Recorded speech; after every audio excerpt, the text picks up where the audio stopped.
Graça e paz, irmãos e irmãs. Graça e paz.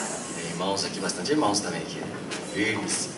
E nesta tarde nós somos privilegiados e privilegiadas por estarmos juntos neste lugar, recebendo a palavra de Deus, porque nossa vida com a palavra é assim mesmo, é como comida. Você não pode ficar nenhum dia sem, porque senão você já fica com fome ou fica o corpo precisando de novo. Então é sempre bom estarmos juntos para ouvir e para praticar a palavra do Senhor. E nesses dias nós temos tido o privilégio de participar desse tema, cura da alma, com a nossa bispa Marisa, e tenho certeza que as irmãs e irmãos estão bem, aproveitando bem. Amém? Amém. Então, sendo gostoso, né? Temos tido o privilégio de estar aqui sendo ministrados por ela, ontem, hoje, amanhã e domingo de manhã aqui no culto, e certamente estamos juntos sendo abençoados e abençoadas. Eu queria orar pela bispa então, para que tenha essa tarde tão bem proveitosa. Vamos orar. Pai querido, em nome de Jesus, nesta tarde, na Tua presença, nós somos alegres porque o Senhor cuida de nós pela Sua palavra e pelo Teu Espírito. E nesta tarde, usa a Tua serva para falar conosco, edificar a Tua igreja. Oramos agradecidos pela Sua vida, que tem sido uma pedra de edificação na Tua igreja. Em nome de Jesus. Amém. Irmãs e irmãos, eu quero agradecer primeiro pela confiança que vocês tiveram ontem de compartilhar comigo algumas situações. Eu orei, continuo orando por cada pessoa, por cada pedido. E mais uma vez eu digo, eu agradeço por você ter confiado e entendido que de alguma maneira a gente pode orar juntas e juntos e Deus certamente responde as nossas orações. Deus tem as maneiras dele de responder, mas que ele responde, responde. Então a alegria está aqui de novo. E ontem eu computei os assuntos de interesse de vocês e aí, olha, o que mais pedido foi ansiedade, que é algo que a gente já vai falar hoje. Se não der tempo hoje, a gente fala amanhã com certeza, mas está dentro do programa. Depois, o segundo mais votado foi o tema depressão. Claro, né? Um tema que a gente vivencia muito hoje.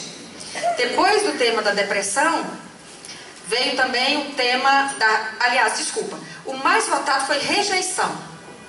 Esse foi o tema mais votado. Foram 16 votos a favor do tema a rejeição. Depois sim veio a ansiedade com 7 pontos. E depois depressão com 4. E depois da depressão veio aí complexos de inferioridade também com 4 pessoas solicitando isso. E aí houveram outros pedidos. Autoestima, luto, tristeza interior, que tem a ver... Quando a gente for falar de depressão, quando eu for falar de depressão, claro que vou falar de tristeza também. Porque depressão é uma tristeza super multiplicada. Só quem já passou pela depressão é que sabe. Não dá para dizer o que é, só quem já passou. Mas tem a ver, lógico, com a tristeza. Também medos de modo geral, inclusive de viagem, divórcio. Como lidar com o divórcio, né? Depois que a gente fica sozinha ou sozinho. Perda de filho ou de filha.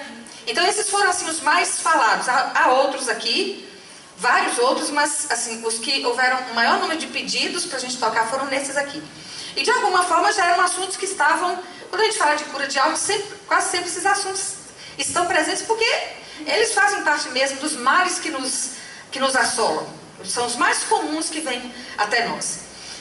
Para subsidiar a nossa conversa sobre ansiedade, depressão, tristeza intensa, sexualidade, que também é um problema sério, né, na vida dos casais, em relacionamentos, e tantos outros aqui que a gente falou, a rejeição, a gente precisa ter ideia de como é que isso surge, de onde é que vem isso, porque se surgiu em algum lugar, a gente pode voltar lá e consertar esse negócio.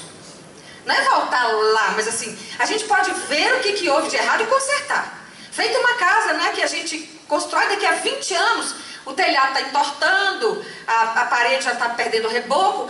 Claro que tem uma base lá que está presente, mas ali dá para a gente tirar o reboco, consertar e fica bem. Não vai ficar como no primeiro, A gente já sabe que foi modificado, mas fica bem. Dá pra gente caminhar bem com aquela reforma, com aquela mudança. E aí eu vou contar com a ajuda... Como é o nome dela, pastor David? Larissa. Larissa vai projetar aqui pra gente. Ali, já começou. Obrigada, Larissa. E, meus irmãos, essa gravura sempre me chamou muita atenção. Primeiro porque é uma moça muito linda, né? E que foge do nosso conceito de beleza quase sempre, né? E aí a frase, com a vida entre os dentes chegamos, viemos cantar. Então essa é uma afirmativa de que nós estamos aqui e entre nós pode haver sorriso e no meio do sorriso a gente pode cantar, né? E a gente pode ser, nós somos pessoas criadas por Deus e somos pessoas lindas. O que muda é o referencial de beleza. Deixa eu contar uma coisa para vocês. O pastor Cláudio Werneck foi à África, na missão em Moçambique. A gente tem um seminário, a Igreja Metodista tem um seminário lá, e aí de vez em quando vão pessoas do Brasil, como agora está indo, me parece, não, acho que é da 5ª região que está indo agora, para lá. Aí passam 2, 3 anos dando aula e pastoreando a igreja. E numa certa vez o pastor Cláudio Werneck foi, e o pastor Cláudio Werneck tem um corpo assim do pastor Fábio, é magro, né? E a esposa dele, bem magrinha. Sabe aquelas mulheres manequins, né? Que tudo que põe cai bem, que é bem sequinha, né? Toda sequinha assim, não tem uma gordurinha, não tem um pneuzinho, toda certinha. E muito bonita a esposa dele. Bom, quando ela chegou lá, depois lá pelo 3º ou 4º dia, isso ela que me contou. Uma pessoa chegou pro marido dela e disse assim: pastor, o senhor precisa cuidar melhor da sua esposa. Aí ele disse assim: mas por quê? Pastor, é muito magra. Ele disse assim: não, mas lá no Brasil as mulheres gostam, querem ficar magras. Todas elas correndo atrás de ficarem magras. E ela é magra de natureza, é da natureza dela, ela é magrinha. Ele falou: não, pastor, o senhor tem que cuidar dela. A sua esposa está muito doente, não é possível isso. E aí ele ficou com aquilo na cabeça e começou a perguntar: por que eles acham que ela está doente? Uma pessoa saudável, normal, ela é bem branquinha, mas toda rosadinha assim. Sabe por quê? Naquela região da África, bonita é a mulher gorda. A mulher só... E esses dias eu vi um testemunho, eu estava vendo a reportagem na África, e a moça, já gordinha, ela disse assim: eu ainda estou magra, mas eu vou ficar gorda. Ou seja, eu ainda estou feia, mas eu vou ficar bonita, né, quando eu engordar. Então, beleza é questão de conceito, né? Tem gente que diz assim: eu não gosto de pegar em osso, né? Eu gosto de pegar em carne. Tem gente que gosta de ter uma pessoa, ou homem ou mulher, mais gordinho ou mais gordinha. Então, beleza é relativa, gente. A beleza que a gente tem aqui no Brasil, que é do Ocidente, Estados Unidos e Europa, é uma beleza específica dessa área do país. Mas para a pessoa indígena, a gente é muito desajustado de feio e de feia, né? Primeiro que a gente anda com roupa. Para eles isso não tem muito sentido. Para quem é indígena de verdade, né? De raiz. E para a pessoa africana, eles não conseguem entender a gente. Por que quem tem um cabelo bonito igual deles querem alisar o cabelo para ficar diferente do que é? Então, beleza é questão de conceito, certo? É relativo, exatamente, né? Quem ama o feio, bonito se torna, não é isso? É assim mesmo. Por isso que às vezes você vê uma pessoa muito bonita no nosso conceito, que casa com uma pessoa feia, você fala: por que casou logo com essa pessoa feia? Poxa, porque a que ama, bonito, como é que é? Pronto. É isso aí, né? Então, a gente precisa ter primeiro essa ideia, para que a gente deixe complexos de lado. Quando a gente tem os nossos complexos, os complexos têm muito a ver com a comparação que a gente faz com um padrão. Não é verdade? Com um padrão. Quantas Gisele Bündchen tem no mundo? Que muitas! Queria ver. Ô, gente, essa está chegando lá, né? Aí, Gisele Bündchen no mundo, gente, são poucas. Tanto que as manequins como ela são poucas no mundo. Todo mundo fica sabendo delas. Mas elas não comem quase nada, né? É um mínimo de caloria por dia, faz exercício todo dia. Então, assim, não é a nossa vida. Não é aquilo que a gente escolheu pra gente. Então, nós temos que lembrar disso. Se você sente complexo de alguma coisa, é complexo em relação a, certo? Mas em si, o que você é, o que eu sou, é o que eu sou e o que você é. E isso é bom, isso é bastante. Isso é o que importa, né? Graças a Deus por isso. Ok. Continua, Larissa. Olha bem, o começo de todas as coisas, né? No princípio, criou Deus. Cadê o povo crente aí? No princípio, criou Deus. Muito bem, né? Então, para nós isso é certo, né, gente? Isso é um daqueles pressupostos que a gente não discute. Deus criou. Deus criou o mundo. Ok. Quando Deus criou o mundo, lá no último dia, Deus resolveu criar quem? Adão e Eva, não foi assim? Então Deus criou lá o casal. Ok. Bom, daí em diante, Deus deu esse segredo divino para o ser humano. Deus agora não cria mais ninguém do barro. Desde aquele dia até hoje, que eu saiba, Deus não criou mais ninguém do barro. A não ser que alguém saiba de aí, eu não estou sabendo ainda. Não chegou aqui a notícia. Deus então deu esse preceito divino para alguém. Então lembrando, conceber uma vida não é apenas um desejo meu. É um presente de Deus para mim. É um privilégio. É um dom que Deus nos concede. Tanto ao homem quanto à mulher. Então olhe lá. Nós somos o óvulo. É aquele maiorzinho redondo com um núcleo amarelo. Tá vendo lá? A gente já é maior desde o ventre. Os homens, eu estou brincando, né? Mas olha lá, o tamanhão da gente. Né? Nós somos aquela célula, o óvulo, que é produzido pelos nossos ovários. E todo mês são liberados de um ovário, um mês, de outro ovário no outro. Em algumas raras circunstâncias, liberam-se 2 óvulos e há os gêmeos que não são iguais, parecidos. Porque eles não são das mesmas células, são separados mesmo, só que habitaram o mesmo útero, certo? Na mesma época. Quando para o espermatozoide entrar na célula humana da mulher para gerar uma vida, não tem como, ele tem que perder para achar. Então, ele perde a cauda. Já não tem jeito de entrar com cauda. Deus diz, tudo bem, você vai entrar, mas deixa a cauda para trás. Né? Bom, aí, para ele conseguir romper nossa parede do óvulo, ele tem que liberar um ácido. Então, Deus já botou no espermatozoide um ácido, que ele libera esse ácido, aí a parede do óvulo se rompe e ele entra. Não é assim? E os homens são assim, se deixar, estão passando. Não? E aí, o que acontece? Daí em diante, ele vai pro... Aquilo ali está errado, inclusive, o desenho, porque o rabinho ainda está ali, né? Aí ele vai para o núcleo, tá vendo? Aquele amarelinho. Se funde o núcleo masculino com o feminino. Olha, gente, toda vida humana é uma fusão do masculino com o feminino. Não tem outro jeito. Por isso que a gente pode garantir com todas as letras que nem homem é maior que a mulher, nem mulher é maior que o homem. Porque só existe mulher se houver homem, só existe homem se houver mulher. Deus resolveu essa questão, ó, desde que ele criou. A gente é que fica caçando besteira, achando que uma é maior que a outra pessoa. Não é. Todos e todos somos pessoas iguais.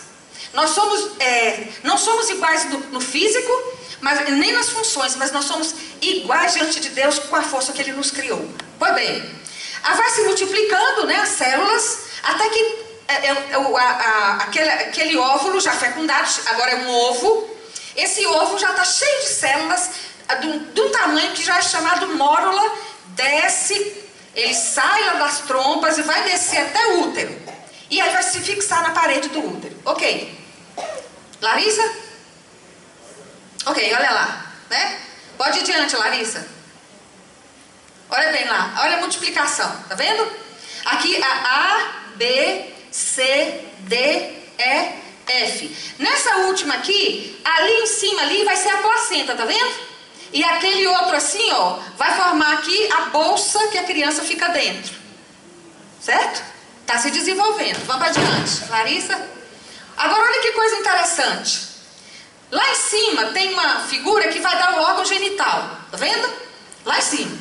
Um tubérculo genital, uma prega genital. E aí vai desenvolvendo da seguinte forma. Até o 3º mês de gestação, a criança, o feto não é nem homem nem mulher ainda. Mas Deus define a partir do 3º mês. Quando a genética do óvulo, a genética daquele ovo é de genética feminina, o embrião começa a produzir hormônios, e aí esses hormônios vão definir aquele órgão que a princípio não era nem de homem nem de mulher, no órgão genital feminino, que está aqui à direita aqui, ó, tá vendo? Olha lá, continua aquela abertura central, aquela partezinha preta é a glande, que o homem também tem, olha lá, só que ele vai ficar no pênis, e o nosso fica reduzido, e que é uma área extremamente sensível. Depois vai descendo até que forma lá os pequenos lábios e grandes lábios. E no homem, com produção de hormônio masculino no ventre, aí começa a diferenciar e vai formar o órgão genital feminino. Então Deus nos fez com tanta unidade, gente, que não tem para onde correr. Eu só posso ser eu se algum homem interferiu na minha vida. E você também, homem, só pode ser você, porque alguma mulher interferiu na sua vida. Então, é a criação de Deus, é desejo de Deus. Ok. Para diante.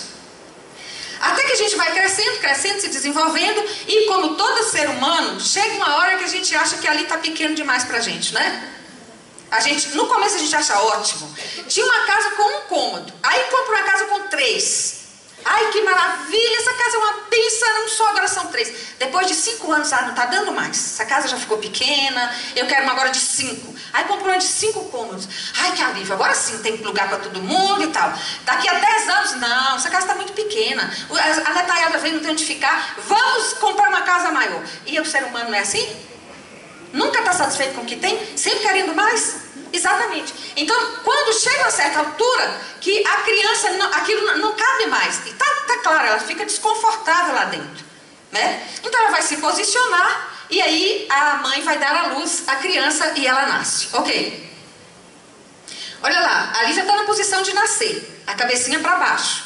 Quando está de nádega, o parto é complicado porque depois que passa, quando a gente faz o parto, que a cabecinha passa, que é a região maior da cabeça, o crânio, quando passa, a tendência do colo vaginal é fechar de novo. E o restante do corpo da criança é menor, então passa bem.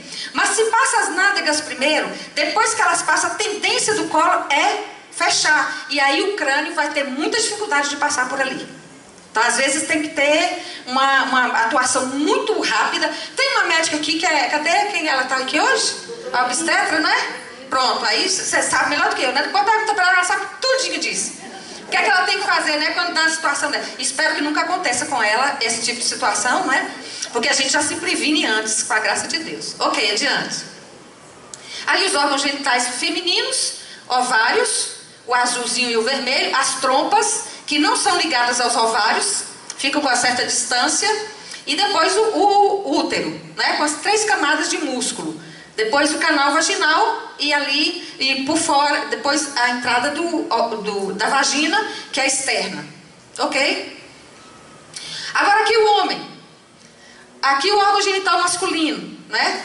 Então a gente tem, não tá aqui, aquela maior lá é a bexiga, um vermelho assim no meio. Depois da bexiga aqui tem a próstata. É essa danadinha da próstata aqui, que no homem pode desenvolver câncer. E o exame melhor para a próstata ainda é o toque retal, porque dá pra gente sentir. E às vezes os homens têm medo, mas olha lá como a próstata é coladinha no canal da vagina. Da vagina. Tá ruim, né? No reto, na parede do reto. Olha lá. Então é fácil, a gente coloca o dedo e percebe se ela está bem, se tem algum carocinho, se está mais endurecida. Então ainda é o exame mais fácil de fazer. E se Deus fez assim, senhores homens, é porque Deus não tem problema nenhum de alguém colocar o dedo lá e fazer o exame.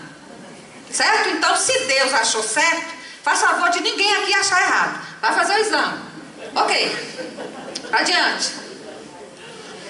Então no princípio, o propósito de Deus para nós, pessoas humanas, é que a gente viva em comunhão com Ele, em comunhão com a terra, que Ele criou e deu para nós. Esse é o desejo de Deus. Todas e todos aqui nascemos para isso, ok? Deus criou o Adam, que é o Adão, e Deus criou, Deus criou o Adam. A palavra Adam é a palavra terra, ou humanidade, tradução correta do hebraico.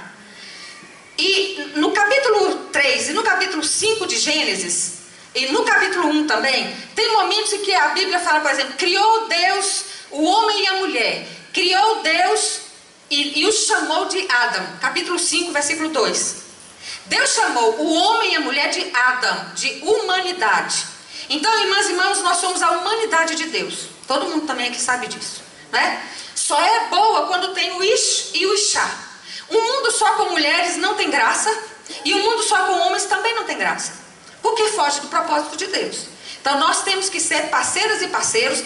Ninguém é mais e ninguém é menos. Nós somos uma só criação de Deus. Tá adiante.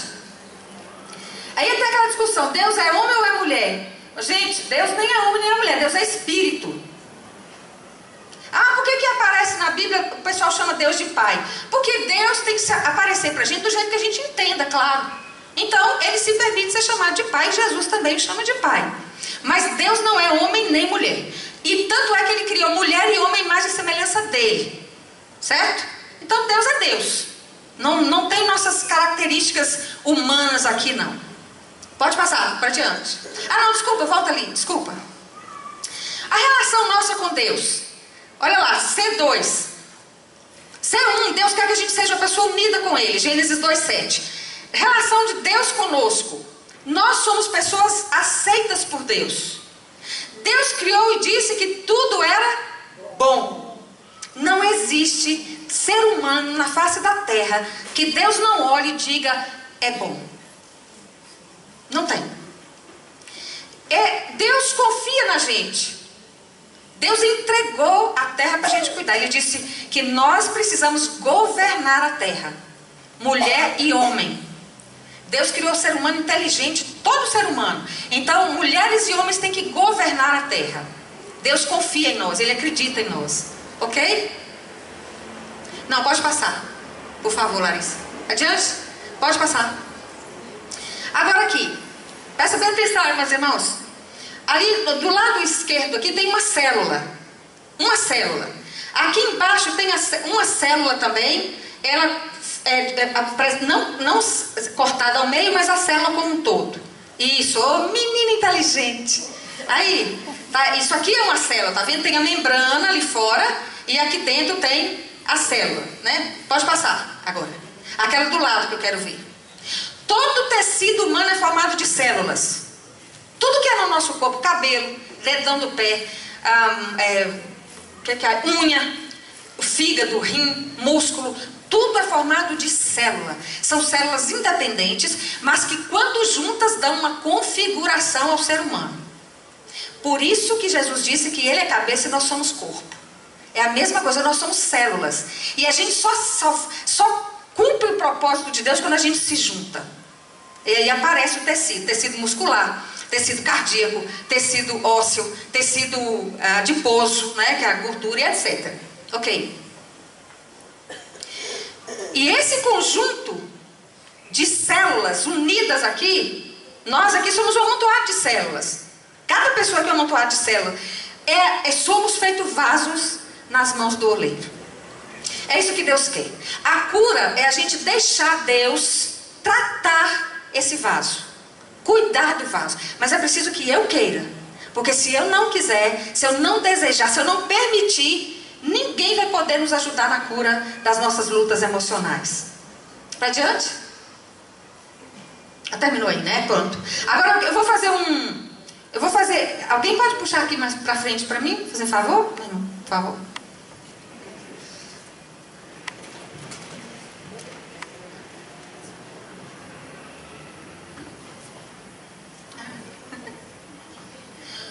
Vou prestar atenção aqui. O ser humano é formado, nós cremos na formação trinitária. Nós somos 3 pessoas numa só. Não 3 pessoas. Nós somos 3 porções numa só. Quais são? Alguém sabe? Ok. Corpo. Esse pincel aqui não está muito bento não, né? Não, não consegui fechar. Pode? Mas acho que eu tô com... Aqui, ó. Corpo, né? Alma e espírito.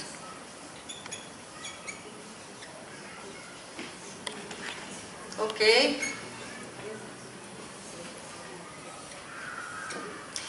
O corpo é isso que a gente vê. Está todo mundo aqui vendo o corpo humano. A alma é invisível. Mas a alma é essa característica de cada pessoa. Tem a porção genética, claro que tem, né? É por isso que minhas irmãs e meus irmãos se parecem com meu pai e com minha mãe, e não com seu pai e com sua mãe. Não é não? E se parece, tem qualquer coisa errada aí. Não é não? Embora criança, uma pessoa negra, casada com uma pessoa branca, pode ter filho negro. Quer dizer, pessoa branca casada com pessoa branca pode ter filho negro. Viu? Os genes, pode ter gene recessivo aí do passado familiar e pode depois gerar uma criança negra sem nenhum problema. Então a gente tem que acostumar com isso também para não matar ninguém sem necessidade. Né? Espírito. E o Espírito é a presença de Deus em nós, aquilo que Deus dá a nós. E que é dele mesmo, é divino, é a condição de perdoar, é a condição da gente adorar. Tem algo em nós que é de Deus, que procede de Deus. A bondade, né? Tudo isso procede de Deus. A própria fé é algo que vem de Deus. E a nossa alma somos nós. Tudo aquilo que nós falamos ontem, a educação que vai nos gerando, nos formando, até que a gente tenha uma clareza de quem eu sou e quem você é. Quem cuida do corpo? Quando o corpo está doente, quem cuida do corpo? Presta atenção, hein? Quando o espírito está enfermo, quem é que cuida dele? E quem Deus deixou aqui na terra para cuidar de nós?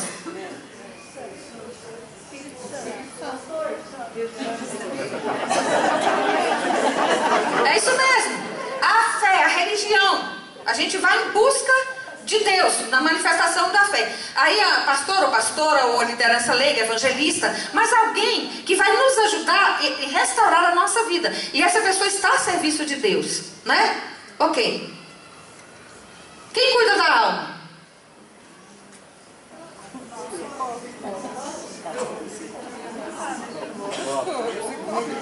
Qual é que é? Sou eu. Já sei. Você pode cuidar da sua saúde, não pode? Física? É suficiente? Não. Você pode cuidar da sua vida espiritual em casa, não pode? É suficiente? Não. Você pode cuidar da alma? Pode, mas não é suficiente. Por que eu estou dizendo isso? Porque a gente aceita outras doenças e se nega a tratar as doenças da alma. Essas doenças têm uma origem, têm uma razão, e elas podem ser tratadas, gente. Não é fim do mundo. Só que a gente acha que é vergonha cuidar disso. Por que é vergonha? Do jeito que eu disse ontem, quantas pessoas, quando sabem que eu sofro com depressão, me olham com pena. Coitada da bispa. Coitada, filho de rato nas peladas. Eu não sou coitada coisa nenhuma. Não sou, gente. Estou bem, faço minhas coisas, me trato, como eu disse, né? Mas não tem nada. Eu tenho uma doença como você tem diabetes, hipertensão e sei lá o que mais que tem. As doenças da alma também. E quem é que estuda a alma, a constituição humana para poder cuidar? Psicólogos, psicólogas. Tem uma psicóloga aqui, não é uma que já não está exercendo? Você é psicóloga? Fica de pé aí, minha irmã. Tem uma psicóloga aqui, cadê a outra? Tem mais uma aqui, acho que ela não veio. Aí, irmã, fica de pé. Ela também já não está atuando, né? Essa aqui, ó, aqui, gente, na frente. Mas ela é psicóloga também. Tem mais alguém aí atrás?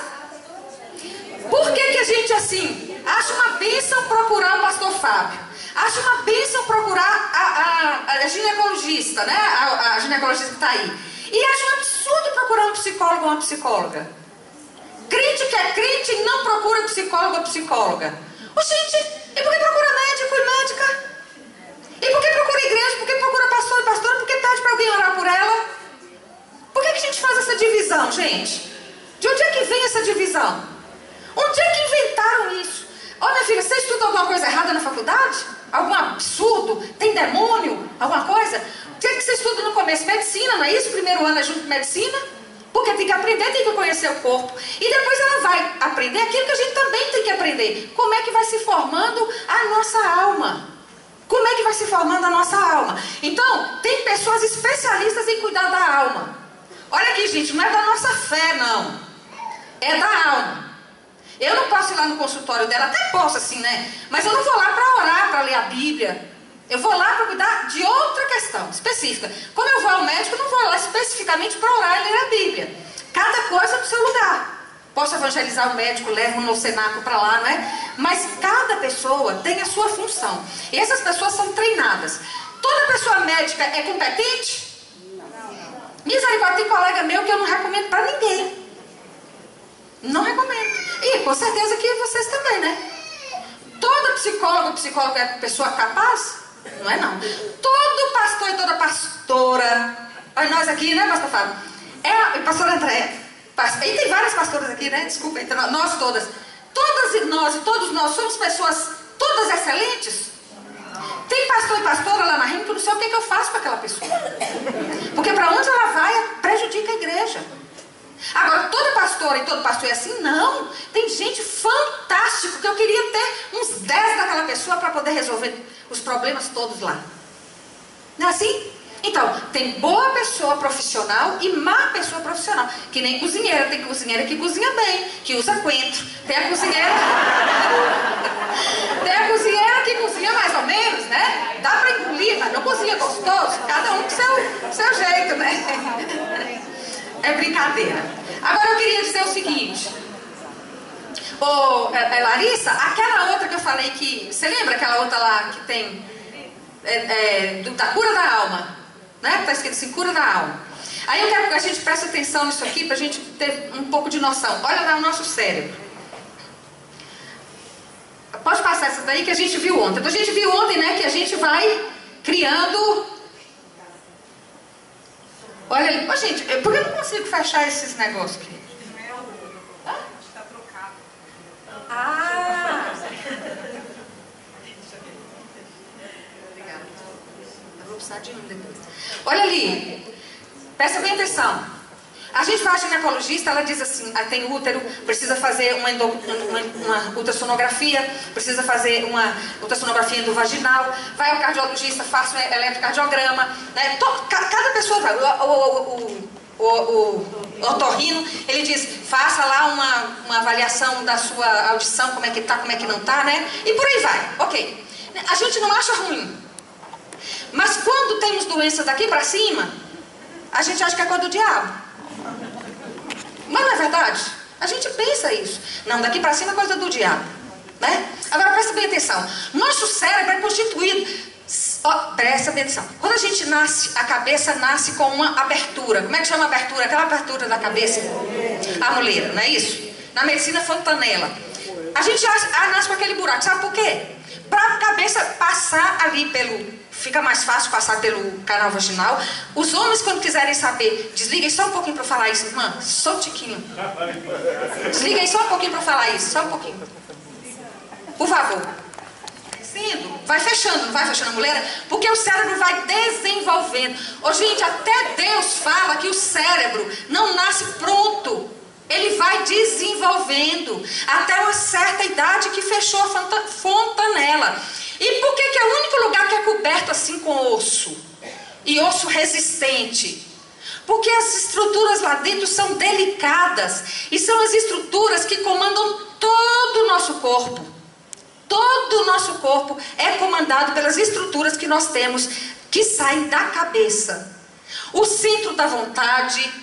Ali tem toda aquela estrutura do cérebro. Isso aqui, ó, esse aqui embaixo, branquinho, é essa região aqui.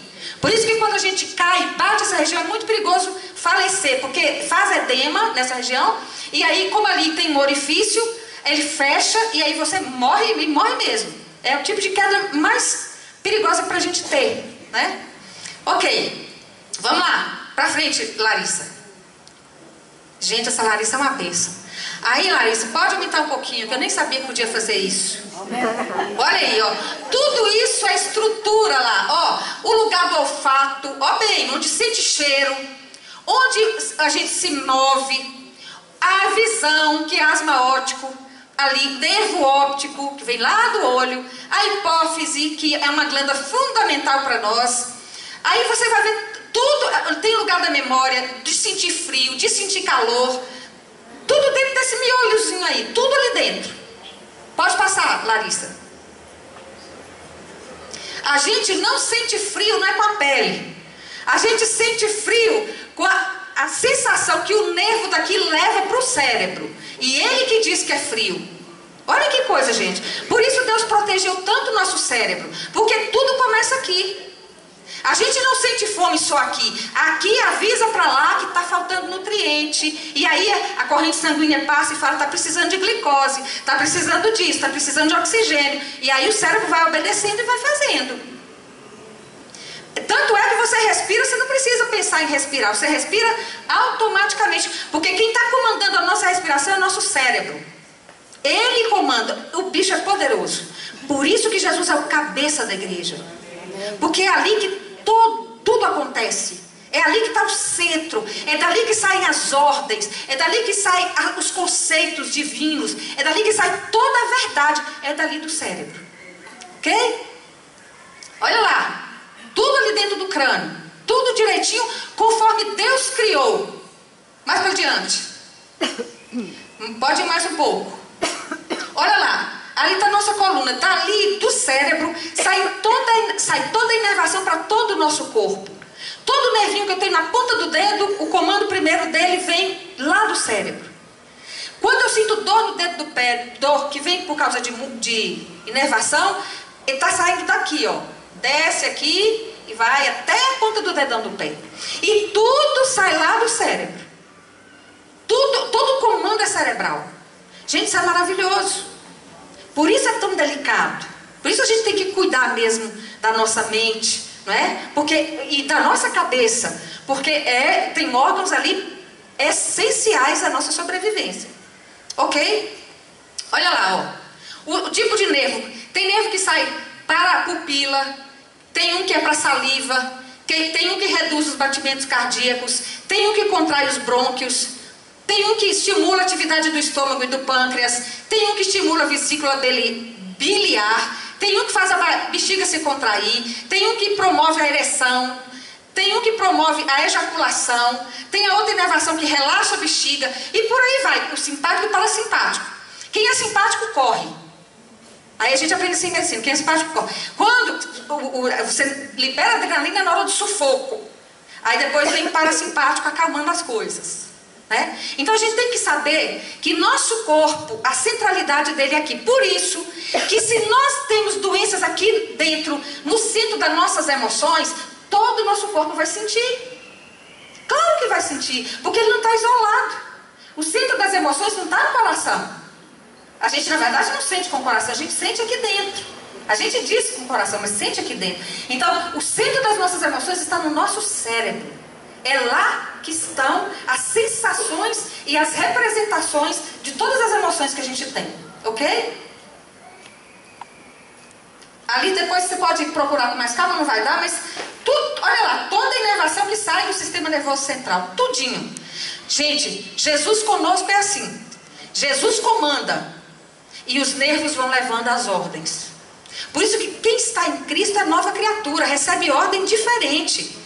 A ordem não é matar, a ordem é salvar. A ordem não é discriminar, a ordem é acolher, mesmo que eu discorde. E por aí vai, essa é a ordem do cabeça. A ordem não é odiar, a ordem é amar. E por aí vai. Ok? Sistema nervoso central e espalha lá para o periférico. Agora eu quero dizer o seguinte: quando a gente nasce, o nosso centro das emoções e das memórias, faz de conta aqui, ó. Faz de conta que aqui é o centro das emoções e da memória. Isso aqui está feito peru em véspera de Natal.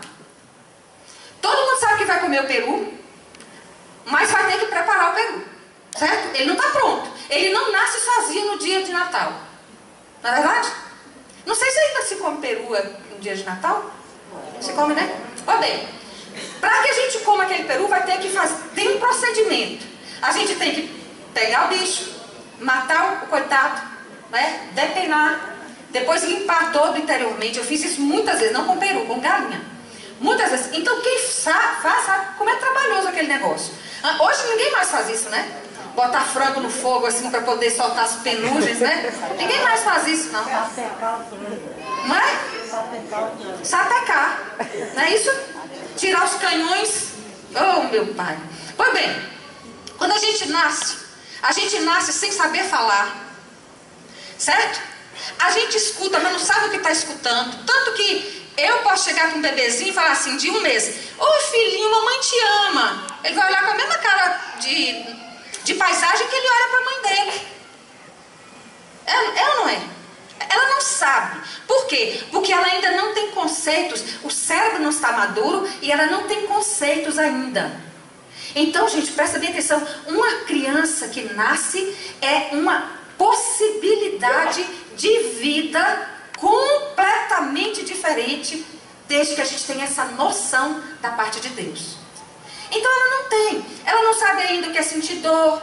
Ela só sabe o seguinte, que ela tem uma sensação, que ela não sabe o nome, de algo que a deixa inquieta, e quando ela fica inquieta, o único jeito que ela tem de se comunicar, qual que é? Ela abre a boca. Aí tem gente que diz, criança não chore não, ela tem que chorar quando tem alguma coisa errada. A não ser que seja manha. Manha, aí é você que tem que se consertar. Porque a gente põe a criança manhosa, né? Mas assim, tirando isso, ela precisa, porque ela fala com o choro, ela não tem outro jeito de falar. Ela vai falar, mãe, eu tô com sede. Mãe, não fala, ela não tem como falar. A criança vai começar a falar direitinho, mais ou menos, lá a partir dos 2 anos. Não é isso? E outra coisa, tudo a gente ensina. Como eu disse ontem, se eu ensinar para a criança que vaso sanitário se chama caçarola, ela vai crescer falando que aquilo é uma caçarola. Certo? Porque eu ensinei. Pois bem, do jeito que a gente ensina palavra, do jeito que a gente ensina a pessoa a dizer o que está vendo, aquilo ali é amarelo. Criança devia nascer sabendo, né, que é amarelo, vermelho, branco. Mas o orgulho da gente como mãe e pai ela já sabe as cores. Já sabe contar de 1 até 10. Né? E a gente fica toda. Porque a gente está ensinando. Ela está aprendendo, não é assim? Pois bem, os conceitos de dor, alegria, amor, paz, tudo também a gente aprende. A gente aprende. Presta atenção. E quando a gente não é bem ensinada e bem ensinado, ou quem nos ensina já traz doenças, essa pessoa reproduz doenças ao cuidar de nós. E aí a gente vai reproduzindo essas doenças. Ninguém nasce, irmãs e irmãos, capaz ou incapaz, a não ser com doenças já genéticas ou doenças graves que acomete a criança. Uma síndrome de Down, a depender do grau, né? E mesmo a síndrome de Down tem suas diferenças também, a intensidade da enfermidade. Mas a maioria de nós, a grande maioria, nasce com potencial para ser o que desejar. Para ser o que desejar.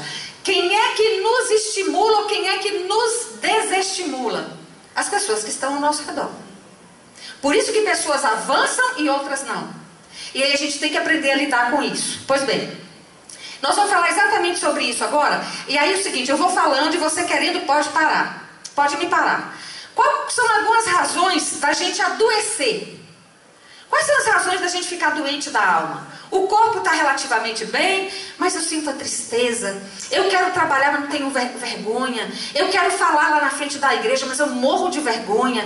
Né? Eu quero namorar, mas eu me acho tão feia, vão rir de mim. E por aí vai.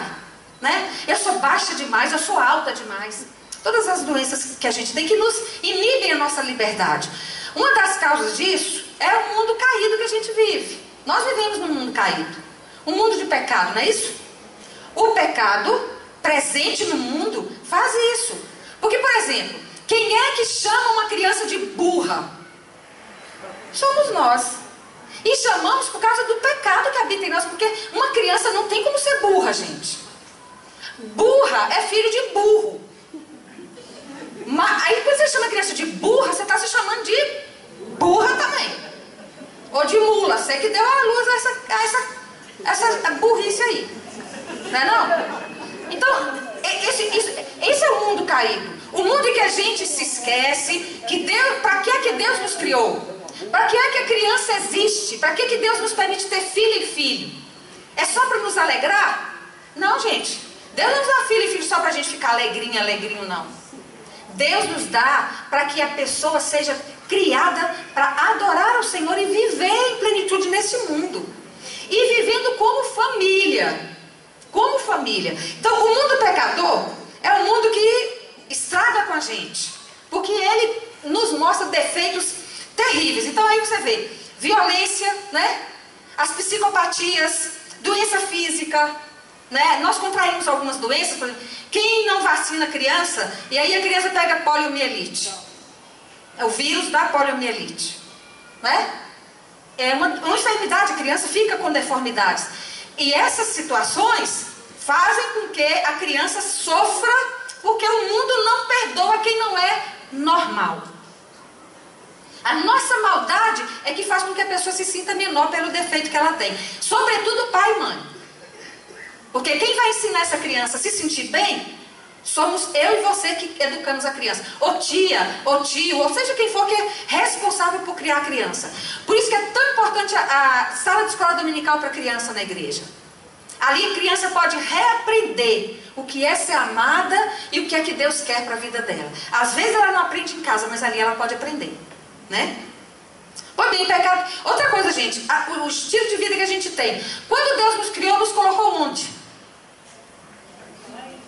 No paraíso, que era um jardim. Não foi? Quem falou paraíso? Ah, você. No paraíso, um jardim. E quando esse país aqui foi descoberto pelos portugueses, na verdade ele já existia, ninguém descobriu, vieram explorar o Brasil. Aqui já existia um jardim imenso. O país era coberto de árvores, de flores, de orquídeas, de aquela outra, tudo aí que a gente vê, samambaias que a gente leva para casa, né? Tava tudo isso aí na natureza. Jabuti, jaguatirica e onça e tudo que coisa tinha aqui nesse jardim. Quem destruiu esse jardim? Para que a gente destrói esse jardim? Progresso. Pelo progresso. Então o progresso, a maioria das vezes o progresso é movido pelo desejo de ter riqueza, de acumular riqueza. E isso é contrário ao Evangelho de Jesus Cristo. Nós não existimos aqui só para isso. Então quando nós não temos essa visão de Deus, a gente arrasa qualquer coisa em nome do progresso.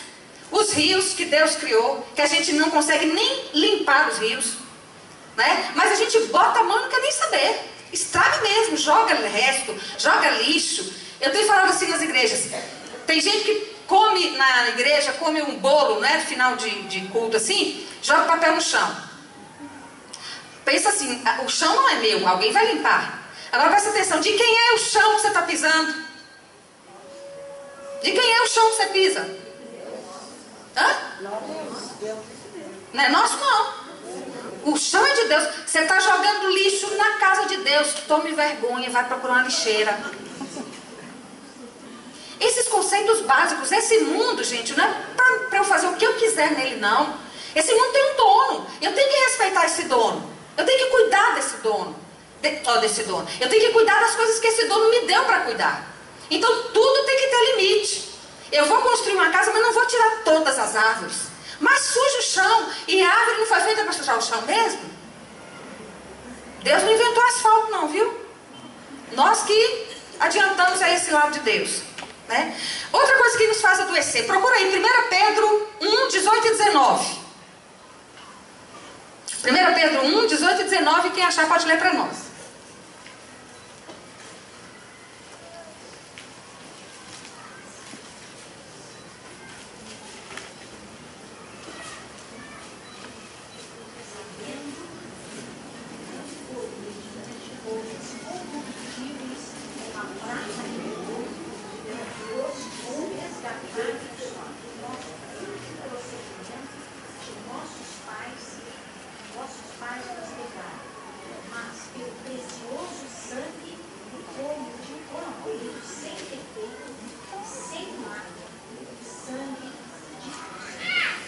Muito obrigada, minha irmã. Ó, irmãs e irmãos, o que Pedro aí fala sobre pai e mãe? O ensinamento de pai e mãe. Hã? Não, senhora. Ô, gente, olha aí. Não. Não, aí nesse versículo, o quê? Legado. Fútil procedimento. Paulo está dizendo, ele está dizendo aí, nós recebemos de nossos pais um fútil procedimento. Não é porque a gente é pai e mãe que a gente sabe o que fazer e o que ensinar, não. A gente tem que aprender. E muitas vezes o ensinamento do pai e da mãe é que trazem doenças para mim. Trazem doenças. Aí nós podemos pensar. O David Simmons, o pastor David Simmons diz assim, ó. A gente é como um espelho. A autoimagem. O que eu penso de mim. Quando eu nasço, eu não sei nem quem sou eu. Depois eu vou aprendendo que meu nome é Maria, João, Joaquim, etc. Aí depois eu vou aprendendo. Quando eu vou pegar um copo d'água e trago para minha mãe, ela fala, oh, menino lindo, que coisa maravilhosa. Eu já sei que isso aqui agrada a mamãe, então eu vou fazer sempre. Entendeu? Aí eu vou ligar a televisão, a mamãe dá uma bronca e bate no... Não vou fazer mais isso, porque isso desagrada a mamãe. Então a criança vai aprendendo o que é bom, o que não é. O que pode, o que não pode. Por isso que toda criança precisa de limite. E como é que ela vai saber se ela é alguém importante ou não? A partir da afirmação que nós, pais, mães, tias, avós, pessoa que adota, vai fazer com essa criança. É o que a gente chama da validação da pessoa. E David Simmons diz assim, é como se fosse um espelho. E daí, o pai, a gente nasce, o espelho está aqui, está vazio, não tem nada aqui. Pai e a mãe vão colocando para nós os pedacinhos aqui. Você é linda, botou aqui. Você é burro, tá aqui. Você é teimosa, tá aqui. Você é inteligente, tá juntando. E aí, no final, eu vou ter o espelho que me deram de mim mesmo e de mim mesmo. E isso é tão no começo da vida que às vezes a gente não se recorda. Ou então isso está no nosso inconsciente. Isso está guardado no nosso inconsciente. Ele está lá na nossa memória. Mas é tão remoto que ainda eu não me lembro. Ou então foi tão doloroso que eu escondo isso no inconsciente e não me lembro disso. Mas um dia, quando eu procuro, eu encontro. Ou eu sonho com aquilo. Então acontece também. Então a forma como pai e mãe tratam a criança é fundamental para que a gente tenha uma autoestima positiva ou negativa. Um jeito de você corrigir. Vamos pensar ontem que eu falei de Jesus. Jesus corrigiu Simão. Mas como é que Jesus corrigiu a Simão? Com afeto, com carinho. Ele não chamou Simão, você não vale nada. Você é um hipócrita. Porque às vezes nós fazemos isso com as pessoas. E a criança vai assumindo isto. E aí vem os complexos. Gente, a criança que tem cabelo crespo, que a mãe fala, esse cabelo sarará, que não tem jeito desse cabelo, vai abaixar essa vassoura, menina. E aí eu falo assim, quer dizer que você está dizendo que Deus é quem criou uma coisa errada na sua criança? Vai dizer que Deus errou? Porque criou o cabelo dela crespo? Deus não erra. O cabelo dela é diferente do meu, mas ele é o cabelo que Deus deu para ela. E aí vai diferenciar muito como é que a criança vai se sentir. Ou ela vai se sentir uma criança, filha, seu cabelo está desse tamanho. Minha filha, pode até rir, porque a gente ri até da gente também, né? Mas depois, olha, minha filha, mas seu cabelo é de Deus, Deus que lhe deu.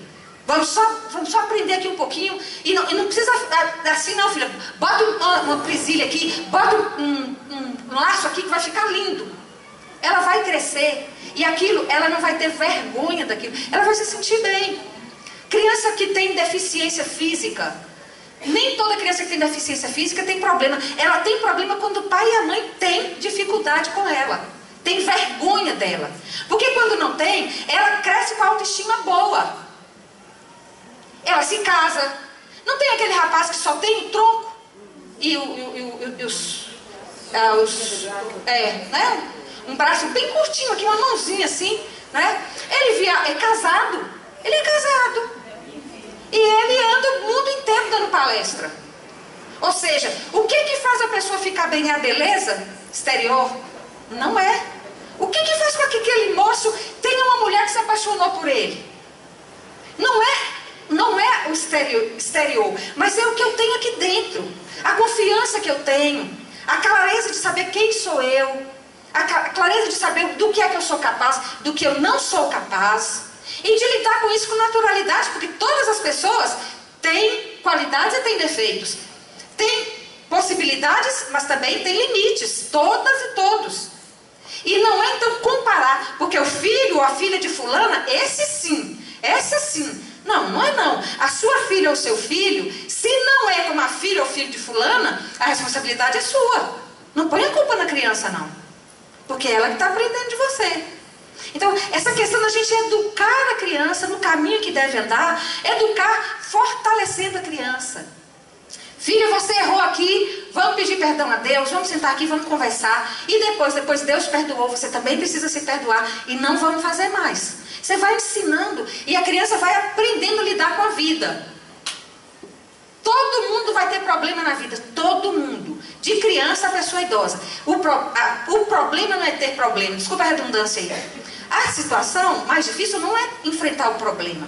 É como eu enfrento esse problema.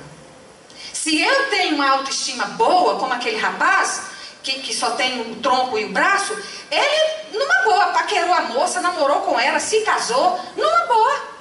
Por quê? Porque o que importa ele tem. Confiança nele, audácia, se aproximar da moça, conversar com ela. Né? E isso cativa as pessoas. Porque o corpo, gente, a gente vai ficando velho e feio, né? Todo mundo. Nossa, que coisa triste, né? A gente vê aquela Elizabeth Taylor, né? Nossa, aquela mulher foi linda demais. Depois você vê a foto dela idosa, Jesus, todo mundo fica feio. É assim mesmo. E a gente vai ter que se acostumar com isso, não é não? A gente já foi bonita um dia. O problema é que quando a gente é bonita e bonita, a gente nem sabe, né? Naquele tempo a gente é jovem, tem energia, o corpo tá bonito, não tem celulite, o rosto ainda amassando, o rosto tá aqui, né, direitinho, tem cabelo, a gente fica cheio de problema, olha pra você ver. Aí quando a gente tá bem emocionalmente, que podia estar bonito para ficar tudo bonito, a gente tá bonito por dentro e por fora, a coisa não tá compensando, mas a gente segue, não? A gente segue. Então assim, a gente, é a vida, todas e todos vamos passar por isso. A questão é como eu passo. Então, como que você vê a situação? Como que eu educo minha filha e meu filho para lidar com essa situação? Com a cor da pele, com o tamanho que tem, com o peso que tem. E mais ou menos isso é importante para nós, isso é fundamental para nós. É comum entre nós, crianças, e aí ele fala muito assim, os autores falam da intensidade dessa maneira como a gente cuida ou não da criança. Isso pode causar marcas que só vão ser tiradas muitos anos depois se a pessoa correr atrás. Eu tenho uma mãe, a minha mãe é uma bênção, pessoa assim excelente, ela tem uma capacidade de enfrentar problema. Eu nunca vi minha mãe abatida, nunca vi. Ela teve câncer, meu pai morreu, meu pai tinha depressão, suicidou. E ela passou por isso, ficou morando na mesma casa, sozinha, só ela, porque os filhos e filhas já tinham saído de casa, ficou sozinha naquela casa, fez o que tinha que fazer, nunca pediu pra gente ir lá, nunca, nada. É o jeito dela, ela é uma mulher, uma paraibana impressionante. Vaidosa, bonita, sempre arrumada, né? Ela toda, parece mais nova do que eu. E agora a minha mãe tem com ela, até hoje, algo que é dela, da educação que ela teve. A minha mãe é da limpeza absoluta. Se tiver mais ou menos, não está limpo. Tem que estar absolutamente limpo. E claro, ela criou a minha irmã nesse esquema, assim, né? De ter tudo muito limpo. E quando a gente fazia tudo, e a gente fazia, tinha sexta-feira que a gente limpava estrado de cama. Então assim, só que para nós era comum, tinha que limpar. A escada a gente lavava com sabão em pó. Aquelas escadas de cimento grosso, era com sabão em pó. E tinha que ficar limpinha, não ficava preta não. Sempre clarinha. A gente gostava também. Mas qual é o outro lado disso? Essa é a bênção. Qual é o outro lado disso? A alta exigência dela. E a pouca capacidade de reconhecer o que a outra pessoa fez, se não está perfeito. Certo? Então, isso, é claro que ela não sabia disso, né, gente? E nunca fez isso por querer. Claro que não. Tanto que a gente a ama profundamente. E somos o que somos por causa dela também, por causa do meu pai. Meu pai já era outro jeito, manso, da paz, né? A minha mãe já é mais assim, paraibana, né? Claro. Saiu do sertão da Paraíba, em cima de carga de couro, né, retirante, aprende a viver mesmo e amadurece logo. Mas o que acontece então? Eu fui criada e tempos depois, já adulta, eu fui perceber o quê? Que eu tinha muitos complexos meus. Eu me sentia incapaz, a mais burra das burras. Sério mesmo. Eu já tinha feito medicina. Mas alguém falava, nossa, você fez medicina? Nossa, você deve ser inteligente. Para mim não significava nada. Eu chorava porque eu não ia dar conta. Eu não vou dar conta de ser pastora. Eu não vou dar conta disso. Eu não daria conta de nada. Chorava, sofri tanto por causa disso. Um complexo, por quê? Por causa da alta exigência que eu tive e que aprendi tudo que faço ainda tem que fazer mais. Faz pouco, ainda tem que fazer um pouco mais. E foi a minha situação. E isso trouxe dificuldade para mim, que eu tive que tratar. Né? Fui para quem trata das coisas da alma, para quem tem especialidade disso. E fiquei livre. Quando eu me casei, eu não gostava de ter visita lá em casa, porque visita sujava a casa. Estou falando a verdade, eu não gostava não. Tirava minhas coisas do lugar. Hoje, às vezes dorme 11, 12 pessoas lá em casa, já chegou a dormir 15, 14 pessoal da peregrinação, rede para todo lado, e eu acho ótimo. Eu acho ótimo. A gente muda. Graças a Deus a gente muda. As doenças são curáveis. E a gente muda mesmo. E como é que eu fui curada disso? A partir do momento em que eu fui percebendo de onde é que vinha isso e por que era, e aprendendo a aceitar a minha limitação. Eu não sou perfeita mesmo, não tem jeito. Por mais que eu faça, eu vou ter limitação. Então eu tenho que saber do meu limite. Faço o que é possível e o que não der conta, não fiz. Mas não vou sentir complexo porque não fiz.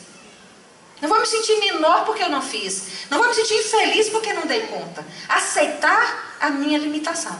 Isso é fundamental. Outra questão que leva a gente a adoecer é o conflito do bem e do mal que a gente vive, né? Nesse mundo que a gente está. Conflito mesmo do bem e do mal. Nesse mundo tem coisa boa e tem coisa ruim. E a gente fica aí sem saber o que é que faz. Se isso é bom, se isso é ruim, se isso a gente faz, se a gente não faz. E essas crises fazem a gente sofrer. Por exemplo, eu posso namorar com o marido da minha amiga? Um tanto de gente vai dizer que sim. Pode. Ela não atende a ele, ela maltrata o marido, não é? Ela não cuida da alimentação dele, ela é grossa com ele. Então, já que ela não cuida dele, eu vou cuidar. Compreendeu? Para toda atitude tem um sim, tem um não. E a gente vai ter que aprender a lidar com esse sim, com esse não. Porque até tomar a decisão, às vezes a gente fica para lá e para cá. Minhas colegas do colégio vão tomar cerveja. Eu tomo ou não tomo? Certo? A minha amiga está falando mal da vizinha. Eu falo ou não falo? Certo? São essas crises que a gente vive e que essas crises, claro que trazem. Quanto mais complexa a situação, mais crise traz para a gente. Evidentemente. Né? E é difícil isso, irmãs e irmãos. E a gente tem que aprender a lidar também, saber que isso faz parte da nossa vida. E por fim, irmãs e irmãos, que todo mundo sabe, a cilada do diabo. O diabo se aproveita das coisas e pinta e borda. Pode ter certeza. Olha, se você tem complexo de inferioridade, você vai num lugar, alguém vai falar alguma coisa do seu vestido e você vai ficar lá no chão. Mas presta atenção, às vezes a pessoa até fala assim, seu vestido, hein? Onde você comprou? Aí você já pensa assim, tá achando que meu vestido não é bonito, que ela tá rindo do meu vestido. E às vezes não, às vezes a pessoa tá falando mesmo, gostou. Mas como você já tem o seu complexo, tudo que a pessoa fala, você já traduz segundo o seu conceito. Lembra ontem da visão? Você já tem uma visão, você vai traduzir por sua visão do que é belo e do que é feio. Certo? Então, o diabo se aproveita disso, gente. Claro que se aproveita. Ele vive ao nosso redor rugindo como leão. Ele não tem prazer no bem-estar da gente. Ele gosta de encrenca mesmo. É disso que ele gosta. Né? Então nós temos que lembrar que todas essas situações trazem doença para nós. Por isso que nem tudo é demoníaco. Tem doença que é do demônio mesmo. Você ora, expulsa e acabou. Cura mesmo. Mas tem outras que não. Você vai ter que tratar a memória da pessoa. Você vai ter que tratar a estima da pessoa. Você vai ter que lidar com essa pessoa até que ela consiga ficar bem. E às vezes demora um pouquinho. Nem tudo é rápido, não. Nem tudo é da noite para o dia, não. Como que eu avalio se eu Agora, falando de autoestima, foi uma coisa que pediram lá. Como é que eu avalio minha autoestima? Presta atenção então. Tarefa 1, pergunta 1. Você é uma pessoa extremamente sensível? Se eu disser assim, por exemplo, eu vou falar os nomes de quem eu conheço, né? Se eu falar assim, Aldir, se eu fosse você, eu pintava seu cabelo de vermelho, porque eu acho que preto não pega bem pra você. Aí a Aldir vai desmontar. Você é uma pessoa assim? Só pense. Eu citei a Aldir, gente, porque a Aldir eu conheço, sei o nome, né? Minha amiga e companheira de muito tempo. Se eu não sei quem eu sou, eu vou ficar... Ah, meu Deus, eu vou pintar de vermelho, porque vermelho é que vai ficar bom. Aí ela pinta de vermelho, aí a outra diz, que coisa horrorosa, minha filha. Tava tão bonito seu cabelo preto, por que você pintou o cabelo de vermelho? Ah, meu Deus, então agora eu vou pintar de preto de novo. Aí a outra fala, olha, pinta de louro, vai combinar com a sua pele. Ah, então é verdade, combina, eu vou pintar de louro, porque... Certo? Então, se você é uma pessoa muito sensível, tudo que alguém fala, ai, foi comigo. Ai, o pastor pregou hoje, foi pra mim. Eu tenho certeza que ele estava falando de mim. Aquela coisa assim que ninguém está falando, sabe? Mas você tem uma sensibilidade à flor da pele. Se eu digo isso, você já acha que é pra você, que a gente está falando pra você. Se você tem essa sensibilidade à flor da pele, então eu quero lhe dizer o seguinte, ó. Essa sensibilidade à flor da pele, a gente precisa primeiro saber reconhecer que eu tenho. Qualquer coisa. Eu não vou lá não, porque se eu for lá, alguém vai dizer alguma coisa, eu vou ficar triste e não vou. Se você tem esse tipo de comportamento, é porque você precisa curar essa doença da alma. Isso é uma doença. Presta atenção. Isto é uma doença. Aí você tá, como a Aldir sabe o que ela quer? Ela pintou o cabelo dela de preto. Eu vou falar com ela para pintar de vermelho. Ela fala, ô Marisa, olha, eu gosto muito de você, mas eu gosto do meu cabelo preto. Eu me sinto bem com ele. Sinto muito, mas você não vai me ver de cabelo vermelho. Não é isso? Não vai mesmo. Né? Então, a minha palavra para ela, ao invés dela achar que ela está feia, porque o cabelo... Não, ela vai dizer assim, eu me sinto bem assim. Tá bonita assim. Como eu disse ontem, aquela pessoa que veste a blusa toda estampada e a calça de outra estampa, assim, não tem nada a ver. Ela acha bonito. Não é bonito pra mim, mas ela tá gostando. Eu já me vi, olha como a gente é, eu já me vi em praia, vendo pessoa assim, ou uma pessoa muito alta, desengonçada, eu falo, mas como essa pessoa bota essa roupa e vem pra cá? Depois eu falo assim, gente, como eu sou pecaminosa, ela tem o direito de estar onde ela quiser, ué. Oxente, se ela gosta, ela tá bem assim, que bom que ela tá bem assim, tá até na praia. Não é não? Mas a gente quer ficar dentro dos quadradinhos, né? Infelizmente. Abra aí a Bíblia em Efésios 4, 26.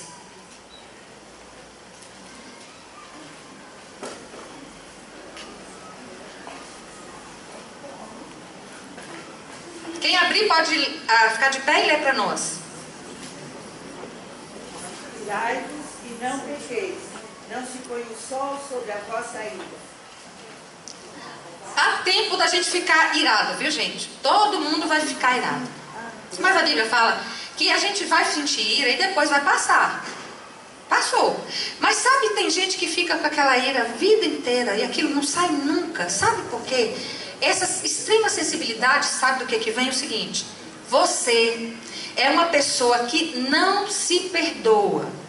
Você não aceita ser como você é. Você não aceita que você erre. E por isso você precisa que as pessoas falem coisas boas a seu respeito. Porque se elas não falarem, você não sabe quem você é. A pessoa extremamente sensível é assim.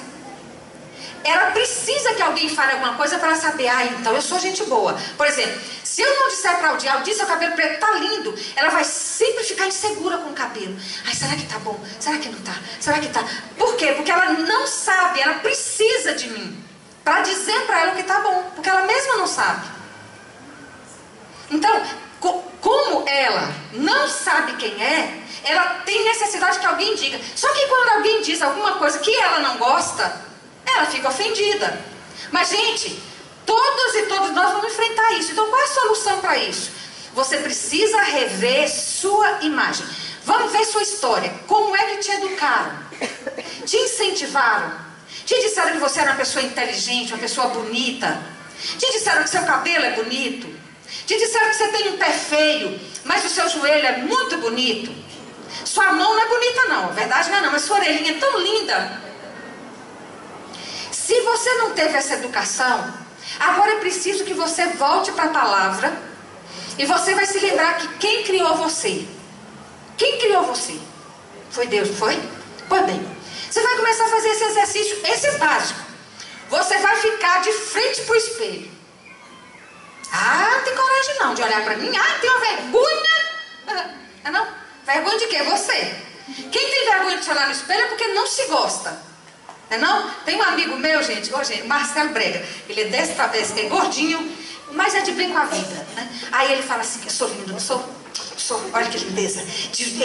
Eu fico de frente do espelho assim, ó, eu fico nu e olhando, mas você é bonita, hein? Marcelo. E a Lena ri, a esposa dele, mas ele é assim, ele tem uma autoestima impressionante. Ele não é a pessoa mais bonita do mundo, mas ele fica bonito, todo mundo gosta do Marcelo. A gente quer ficar perto dele, pelo jeito dele, como ele está bem com ele, né? Então, claro que a gente precisa chegar a esse ponto, né, de saber do Marcelo mesmo, mas a gente precisa começar a olhar. Meu nariz é feio, começa a olhar para você, Deus me deu. Minha orelha foi Deus que fez. Meu joelho foi Deus que fez. Começa a se perceber como alguém criado à imagem e semelhança de Deus. Deus criou você. Desse jeito. Mas é assim que Deus vai usar você. Sabe por quê? Porque essa casca não é tudo que você tem. Você tem muito mais coisa além disso. Muito mais coisa além disso.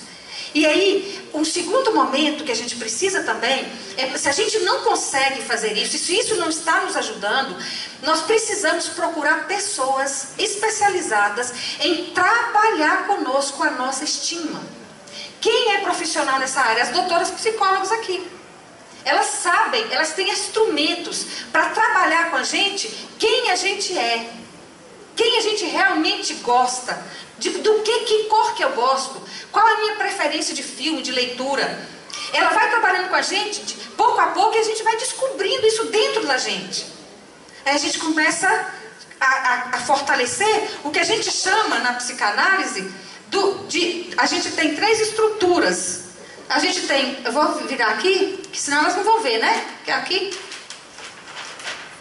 A gente tem 3 estruturas na formação do nosso ser.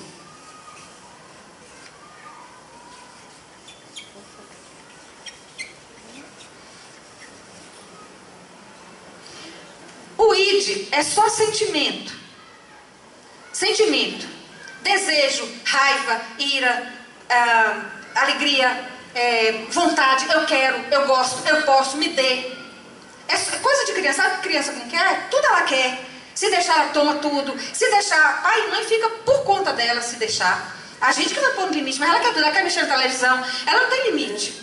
O id é essa estrutura nossa que não tem limite, é o ser pedinte. Eu quero, eu gosto, eu preciso, só eu.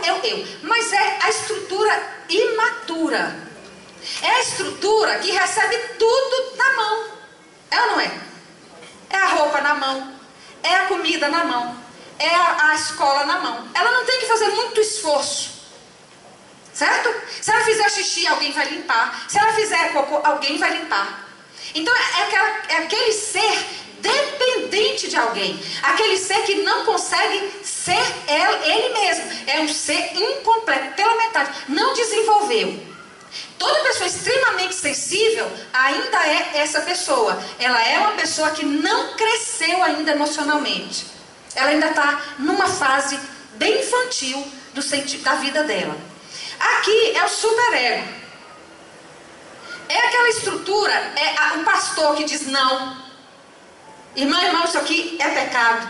É a mãe que diz isso não pode. É a pastora Aldir que diz não, isso aqui você não vai fazer. Sabe os nãos? Ou, por exemplo, lei de trânsito, não dirigir usando celular. É figura da autoridade. Que muito crente aí, que fala que é a pessoa santa, dirige falando ao celular. Perto de minha pastorada lá na Nordeste, não dirige mais não, porque eu chamo a atenção. Não, para o carro, eu não vou com você dirigindo, falando no telefone não. Eu gosto da vida, né? Então, essa figura de autoridade. Então, você vai na escola, tem os limites. Você vai numa casa, a casa não tem a rotina, almoço é tal hora, a jantar é tal hora, e se você vai para lá, você vai seguir o ritmo de lá, não é isso? Você vai ouvir uma pessoa que naquele momento vai ter supremacia, uma autoridade naquele momento. Porque tem gente que vai para casa de outra pessoa, o almoço é meio dia. Ah, não, na minha casa eu costumo almoçar 2 horas, aqui também só vou almoçar 2 horas. Esse é o ID. Esse é esse aqui, ó. É o que eu quero, é o que eu gosto e não interessa. É tudo que do meu jeito. É a imaturidade, né? De lidar com o confronto, com o desacordo, com o não. Eu almoço 2 horas, não é bom almoçar meio-dia. Mas eu vou comer menos, mas eu vou entender que ali não é a casa que eu mando. Ali tem outras pessoas que estão acostumadas com aquela rotina, né? E aqui é o ego.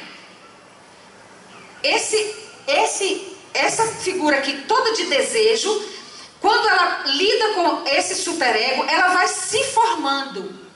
Eu vou me diferenciando. E eu vou me fortalecendo. A tal ponto assim, minha mãe gosta de roxo. Mas mãe, eu gostei de roxo até os 13 anos de idade. Depois dos 13 anos, mãe, eu prefiro verde. Eu estou começando a criar a minha identidade, né? A minha mãe, figura de autoridade, eu respeito. Até então eu fiz tudo do jeitinho que ela queria. Agora eu já começo a ter aquilo que eu posso ter, que é a minha liberdade para algumas coisas. Escolher uma cor, né? Escolher o tipo de sapato que eu gosto. Não exigir, mas eu já posso começar a me fazer como pessoa. É disso aqui que eu gosto. Meu pai gosta de futebol, eu jogo futebol também porque meu pai joga. Aí lá pelos 15 anos, pai, esse negócio não é pra mim. Eu gosto tanto do senhor, mas não tá dando pra mim. Eu vou jogar peteca. Não, peteca não é bom não, né? Não. Mas assim, essa situação que você vai começando, você para de ter só o desejo, você aprende a lidar com o limite, respeita o limite, mas também vai se fazendo diante do limite. Certo? Você não precisa romper com o limite, você não precisa brigar com o pai e mãe. Você vai conversando e vai colocando aquilo que é possível dentro daquela estrutura. Até que, quando você for ter a sua casa, pagar sua água, sua luz, seu telefone, aí sim, ali a lei é você.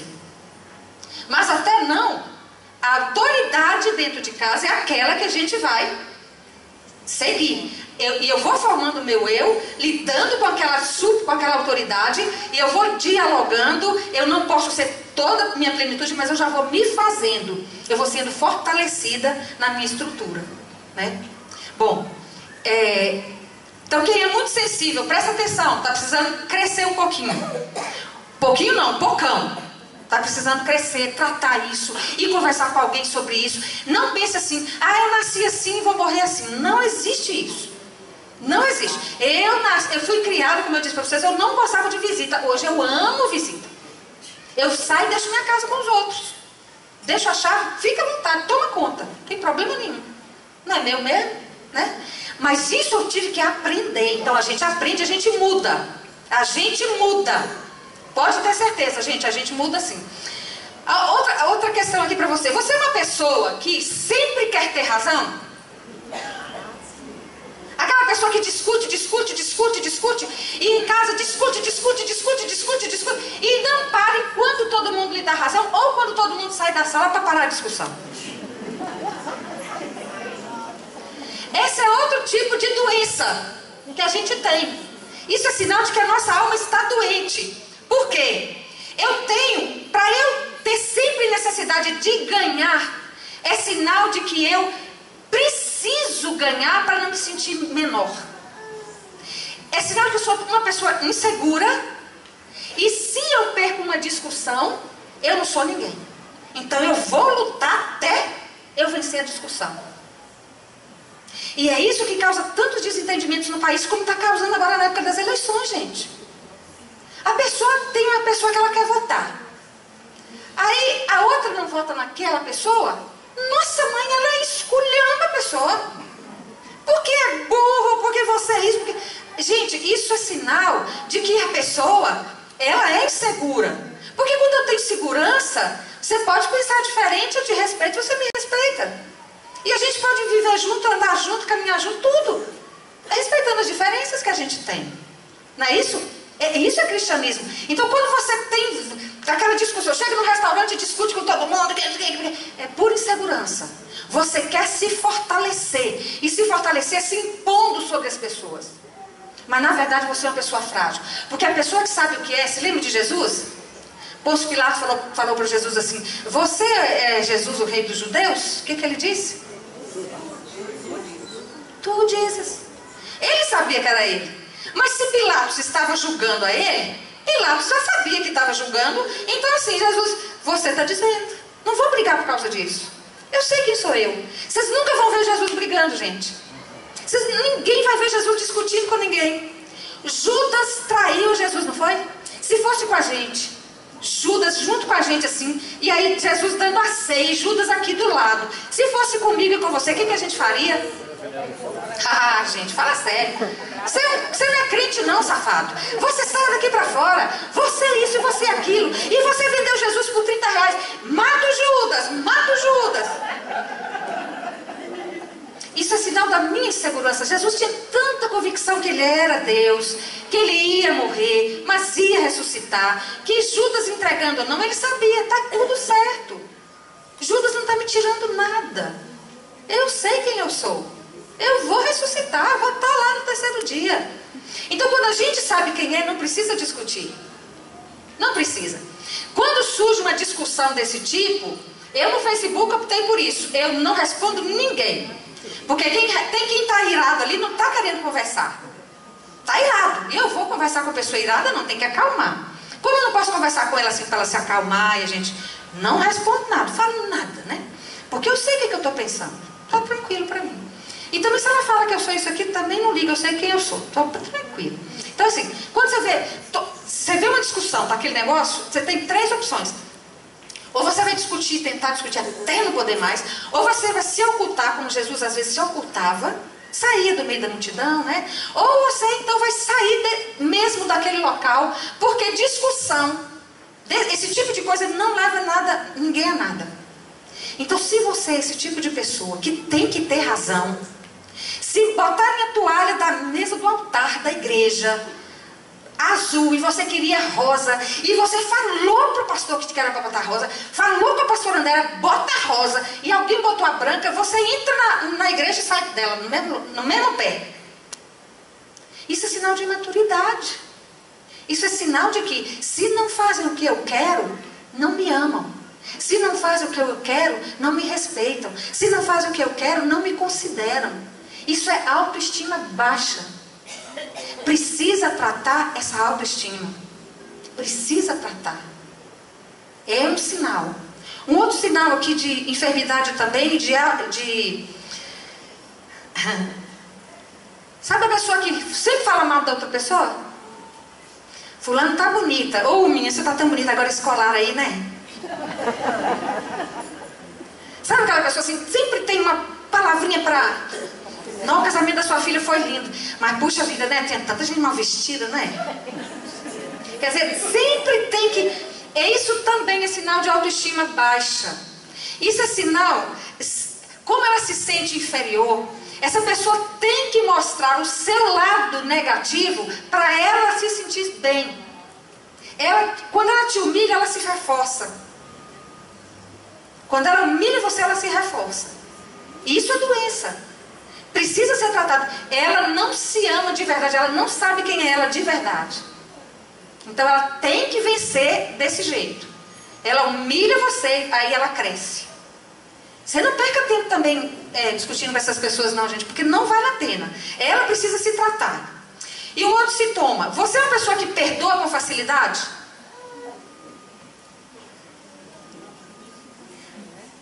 Que bom. Quando a pessoa, o perdão, a mágoa, quando a gente fica com raiva de alguém, é porque assim, o sentimento que a gente tem é que alguém tirou um pedaço da gente. Certo? Então, me magoou, me maltratou, disse que não, olha, me deixou mal porque falou que a minha filha é isso, que a minha filha é aquilo. Parece que tirou um pedaço de você, né? O perdão é você entender que aquela pessoa não tem como levar nada seu. O que é seu é seu. Ela diz o que ela pode, o que ela pensa, mas você é você. Ninguém pode tomar. Então, quando a pessoa tem uma estima boa, ela perdoa com facilidade. Porque ela sabe assim, eu também erro. Quem não perdoa com facilidade é porque não se perdoa. A pessoa, quando erra, primeiro que ela não admite que erra. Quando admite, ela se pune pelo erro. Ela se pune. Ela não vai tomar Santa Ceia. Em vez de pedir perdão a Deus e resolver, não. Ela fica sem tomar Santa Ceia. Ela vai jejuar 10 dias, sabe? Ela vai ficar se sentindo, eu não sou merecedora. Ela pode dizer, mas ninguém pode, né? Então ela começa a se punir. Tem uma senhora, um texto do Caio Fábio, que ele disse que uma mulher dizia assim, eu vou me engordar, porque assim eu puno meu marido. Ele tinha adulterado, e ela passou a engordar para punir o marido. Agora, como é que funciona isso, né? Quer dizer, se ele não me ama mesmo, porque me traiu, então agora eu vou ficar feia mesmo, né? E ele vai ter que ficar com essa mulher na cabeça dela. Essa mulher feia assim. Então, quando a gente entende que o perdão, a dificuldade de perdoar é a sensação de que alguém roubou alguma coisa da gente. Mas, irmãs e irmãos, as pessoas não têm como roubar alguma coisa da gente. Se roubou, tem alguma coisa errada. Se tomou, tem alguma coisa errada. Porque não tem como tomar. Se eu sei que isso aqui é assim, como é que alguém toma isso de mim? Eu posso até depois ficar pensando, eu posso avaliar isso aqui, se isso aqui é bom, se isso aqui é mal, posso melhorar nisso, posso piorar, isso aqui realmente eu pioro. Mas assim, não tem aquela dor, sabe aquela coisa, porque atingiu o que você já pensa. Você já se vê como alguém ruim, como alguém feio, como alguém chato, como alguém desprezível. Aí quando a pessoa faz alguma coisa com você, só reforça essa dor que você sente. Mas é uma dor que você já tinha, só está sendo reforçada. Só está sendo reforçada. Marido trai a mulher bate na mulher e não no marido. Está entendendo? Primeiro que não tem que bater. Tem que bater. Isso se resolve em gabinete pastoral, na conversa, na orientação de casal, etc. E vai bater na outra mulher, como assim? Eu não estou entendendo. Quem fez a arte maior foi ele. Porque ele que tem o compromisso comigo, não aquela outra pessoa. Quem tem o compromisso comigo é esse marido que eu tenho. Então eu tenho que resolver isso com ele, né? Mas se eu me acho, se eu já me acho nada, quando ele me trai, é aí que eu me acho nada mesmo. Aí eu não faço nada, eu me sinto pior ainda. E eu vou ficando pior. Aí eu começo, não me cuido, eu engordo, eu vou para depressão, eu vou para tristeza. Eu começo a me punir por ser tão burra quanto eu acho que eu sou. Mas se a gente sabe quem é, não, vai tentar resolver. O que eu posso melhorar? Isso aqui? Tá, então eu vou melhorar nisso aqui. Isso aqui em você também não tá bom, vou melhorar. Então, tem que ser tratado esse erro. Tem que ser fortalecido esse erro. E a gente precisa muitas vezes de pessoa profissional para lidar com isso com a gente, né? Ok. Você tem facilidade de receber elogio?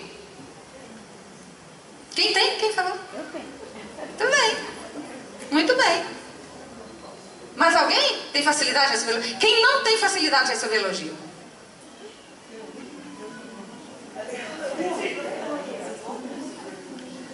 Tem não, né? Eu não tinha, até ser tratada. Por isso que eu falo, gente, tratamento dá certo. Eu ficava tão constrangida quando alguém me elogiava, mas eu ficava tão constrangida que me fazia mal. Me fazia mal mesmo. Sabe por quê? Eu me sentia a burra das burras. Aí se alguém me elogiava, eu não conseguia acreditar o que ela está vendo. Ela não está vendo nada, porque eu não sou ninguém. Então ela deve estar querendo alguma coisa. Minha doença fazia isso. A pessoa só disse alguma coisa, né? Aquela palavra que a pessoa fala, para a pessoa cristã não vai alterar, não vai melhorar nem piorar, não é não? Porque quando alguém fala, você não vai descer com elogio. É bobagem, né? Você vai ouvir e pronto, só foi isso, tá? Falou. No outro dia ela não vai gostar, é normal, né? Mas quando você tem segurança interna, o elogio da outra pessoa soa pra gente como interesse. Ou então assim, ela não me conhece bem. Se me conhecesse, ela sabia que não podia me elogiar. Você não sabe ainda da sua qualidade, você não sabe ainda do seu talento, você não sabe ainda da sua bondade. Eu vou falar de novo do Caio Fábio, porque essas experiências dele me chamaram muita atenção. Ele disse que quando começou o ministério, ele ia à casa do pai dele, o pai dele falava assim: meu filho, como é que foi o culto? Para a glória de Deus, pai. Aí não dizia nada. Aí o pai foi perguntando, disse que depois de bastante tempo o pai dele chegou para ele e falou: senta aqui, rapaz. Me diz aqui, eu quero saber como foi lá. Você conseguiu pregar o sermão? As pessoas conseguiram. Alguém foi ao altar, alguém foi à frente. Aí ele disse: pai, deixa que lá no céu Deus faz a estatística. Aí ele falou assim: eu estou preocupado com você. Você tem alguma coisa errada com você, Café? Porque é o seguinte, nós já sabemos que é para a glória de Deus. Eu sei, você sabe, nós somos pessoas cristãs. O que eu estou querendo saber é se o meu filho está conseguindo exercer a missão que Deus deu para ele e exercer com sabedoria, com discernimento, com propriedade. Você não está conseguindo se olhar.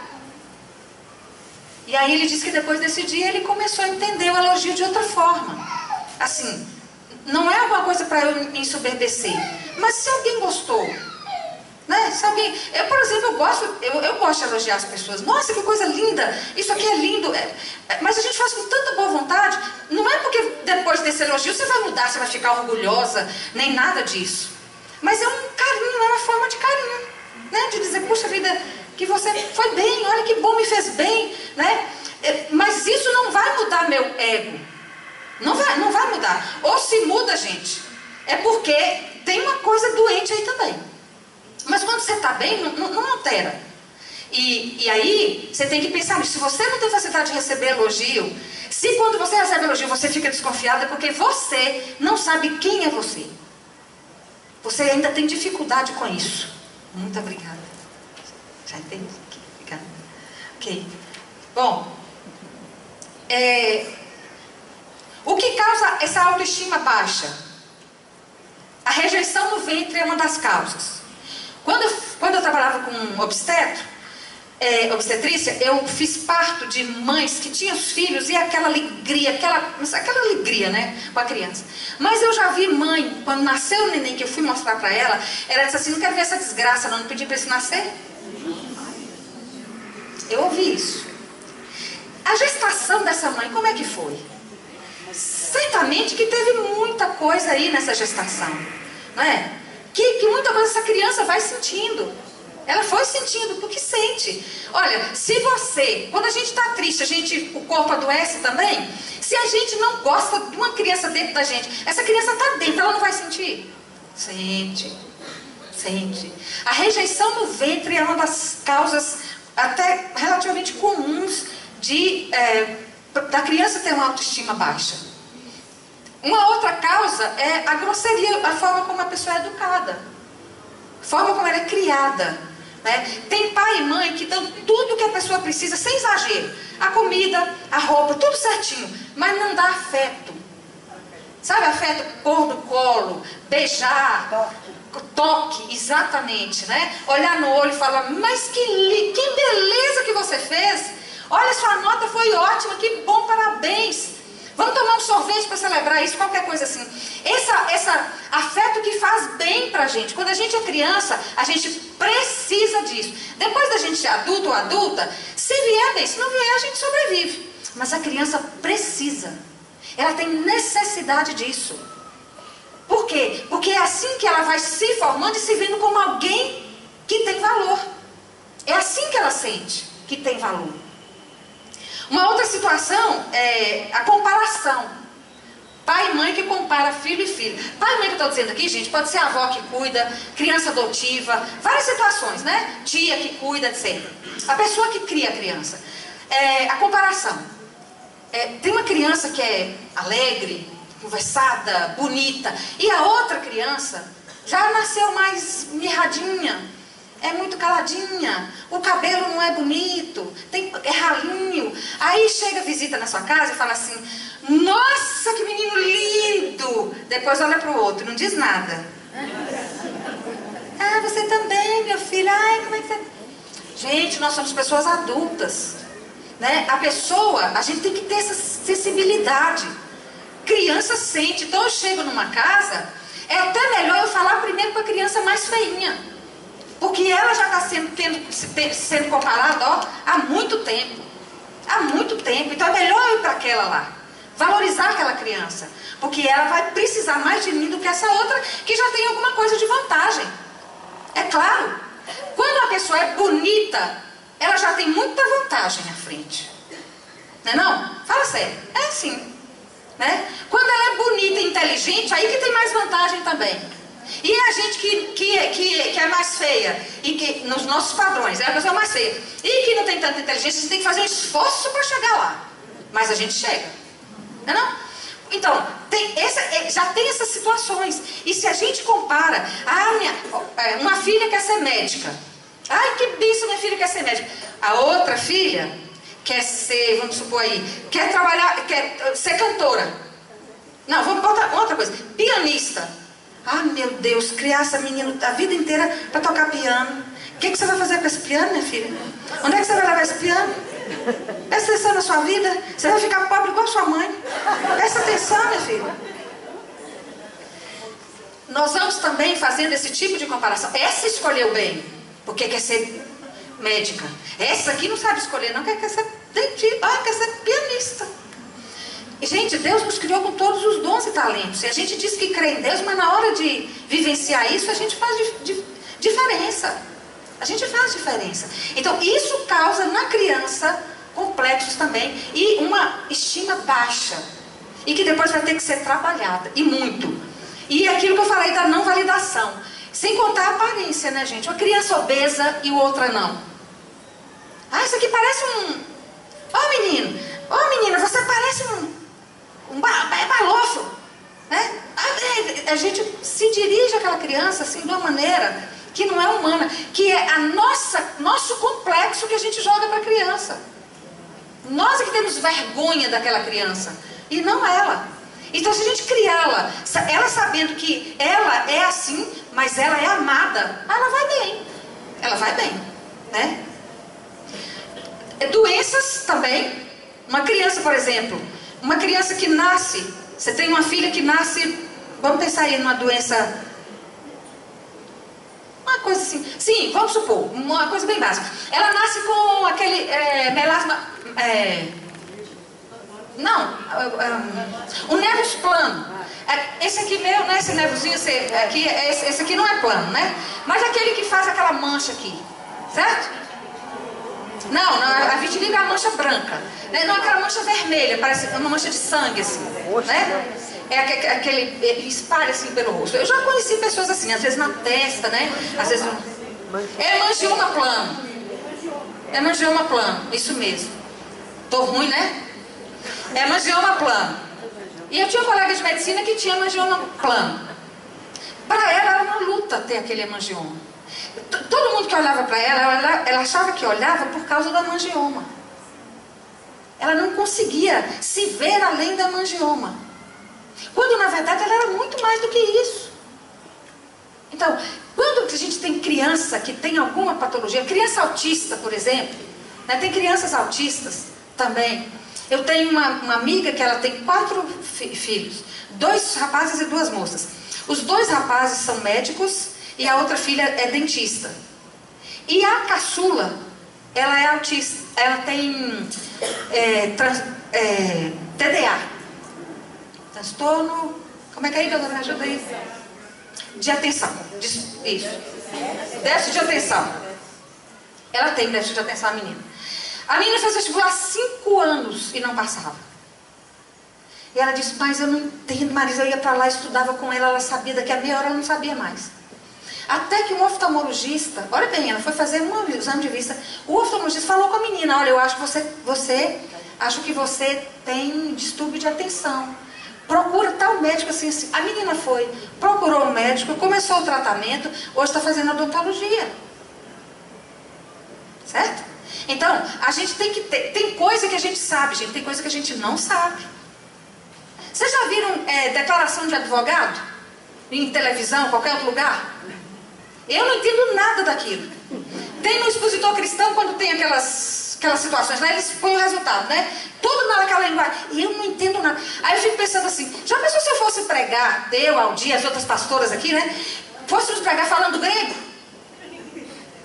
Ué, a gente estaria falando certo, aprendeu grego, vamos pregar em grego, né? E só usasse palavra teológica. Olha, você podia dizer assim, nossa, não entendi nada, mas falou bonito. Né? Então, nós temos que entender também essas situações, que nem todo mundo sabe tudo, mas tem gente que sabe isso aqui. Né? E tem gente que pode tratar disso aqui. Então eu queria estimular você, olha, se você tem autoestima baixa, não vai curar só. A não ser que Deus faça milagres. Tem gente que eu já vi Deus curar com milagre. Eu tenho uma amiga também, uma amiga querida, que Deus curou da síndrome do pânico. Ela foi ao altar, quando ela ajoelhou lá, que oraram por ela, curou. Curou mesmo, assim, nunca mais ela teve e ficou curada. Ela já estava com síndrome do pânico por mais de 3 meses. Deus curou assim de imediato. Pois bem, às vezes Deus cura assim, mas não é sempre. Não é sempre. No meu caso, Deus não quis me curar assim. Aliás, gente, eu vou dizer para vocês, Deus me dá trabalho. Nunca me deu nada na moleza até hoje. É na peleja, mas Deus dá força. E eu vejo se vou ficando melhor. Aqui dentro, né? Por dentro eu vou ficando melhor. Por fora eu estranho, mas por dentro eu tô ficando melhor. Graças a Deus. Então assim, tem coisa que eu precisei de ajuda para poder deixar minha autoestima baixa. Gente, olha, eu tinha feito, como eu disse, fiz medicina, tinha feito teologia, era pastora, mas não adiantava me dizer que eu era isso aqui. Eu me sentia burra. Eu chorava para preparar um sermão. Ah, meu Deus, eu não vou conseguir.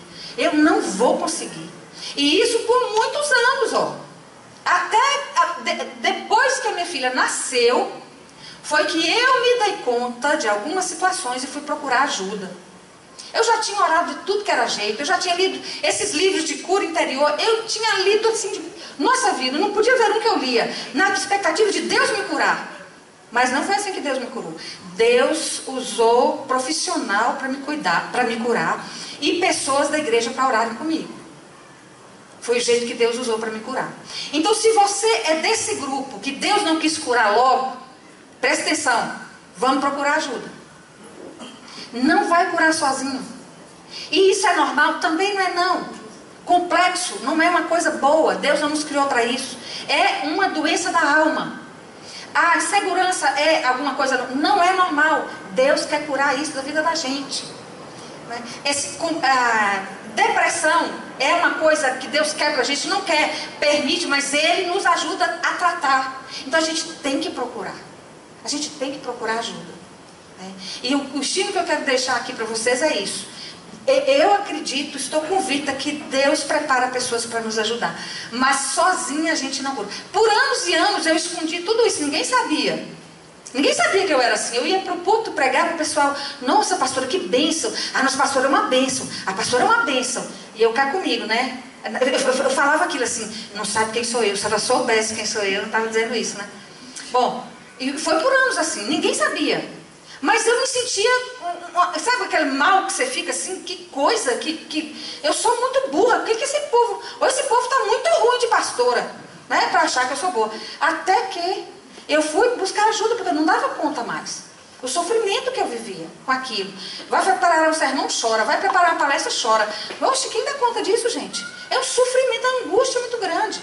E aí, quando a gente vai para a pessoa certa, para o lugar certo, e começa a ter os suportes necessários, a gente vai mudando, vai descobrindo as coisas. É como se fosse uma caixa. Está tudo aqui, ó. A causa disso está toda aqui na nossa memória. Tudinho na memória. Como uma pessoa preparada para isso, ela vai nos ajudar a tirar isso lá da caixa e a coisa vai vindo. Quando ela vem, a gente fala, ah, é isso? Ah, é. Aí eu começo a lidar com aquilo, daqui a pouco eu estou bem.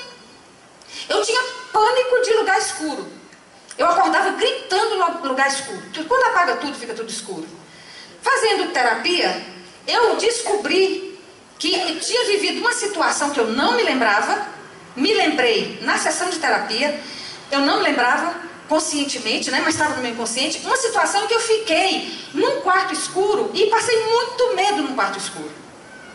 Quando a psicóloga, no trabalho dela comigo, eu consegui lembrar daquilo, acabou o medo, eu não tenho mais medo, pode escurecer tudo, eu durmo bem. Aí ela tratou isso comigo, a gente conversou sobre isso. Aí ela me ajudou a botar aquela emoção para fora, aquele medo todo, aquele pânico. Eu chorei muito, eu não sabia o que estava acontecendo. Mas chorei, aquele medo terrível. Quando passou, que a gente trabalhou isso é assim. Aí eu disse, mas por que eu sinto isso? Ela disse, olha a sua idade, olha a idade que você não tinha como lidar com isso. Você conversou com alguém? Não contei para ninguém. Então olha aí, ó, tá contando agora. A criança precisava ter tido alguém para conversar, não teve, tem agora, vamos cuidar disso. E a gente vai melhorando, a gente vai crescendo e Deus vai nos abençoando. Então eu oro para que Deus continue cuidando de nós e nos dando força para vencer. Eu quero só terminar com um videozinho que a Larissa vai colocar ali. E eu queria que você prestasse atenção no seguinte, ó. As coisas nem sempre, as coisas são como são, mas elas podem ser mudadas. Porque se a gente não fizer nada para mudar, tudo vai ficar como está. A tendência é piorar.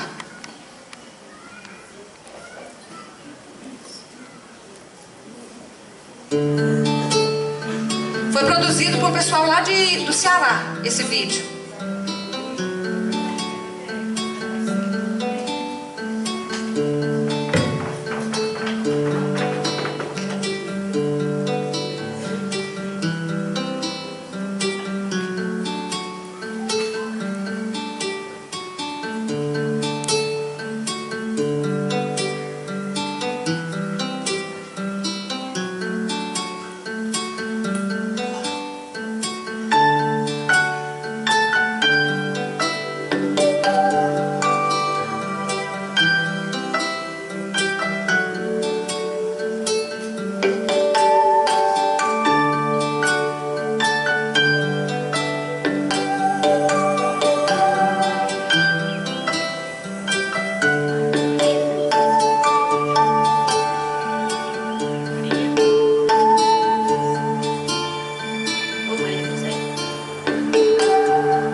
Maria José, tu não tá me ouvindo chamar não, Maria? Tu não sabe que aqui não é lugar pra tu ficar agora? Em vez de ficar perdendo tempo desenhando o nome, vai lá pra fora arranjar o que fazer lá. Tem um pátio pra varrer, tem que levar água pro bicho. Vai, menina, vê se tu me ajuda, Maria José.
Deus abençoe.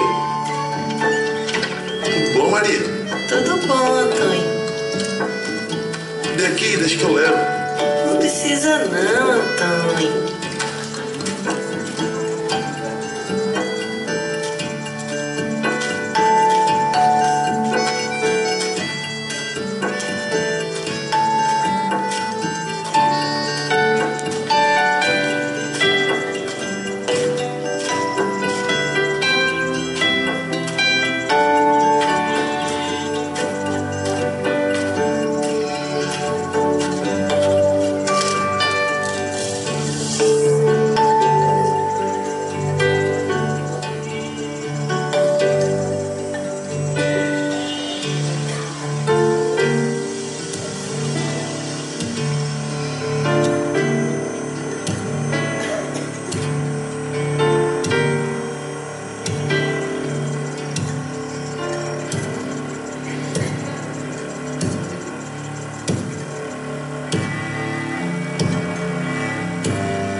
vem de ficar perdendo tempo desenhando o nome, vai lá pra fora arranjar o que fazer lá. Tem um pátio pra varrer, tem que levar água pro bicho.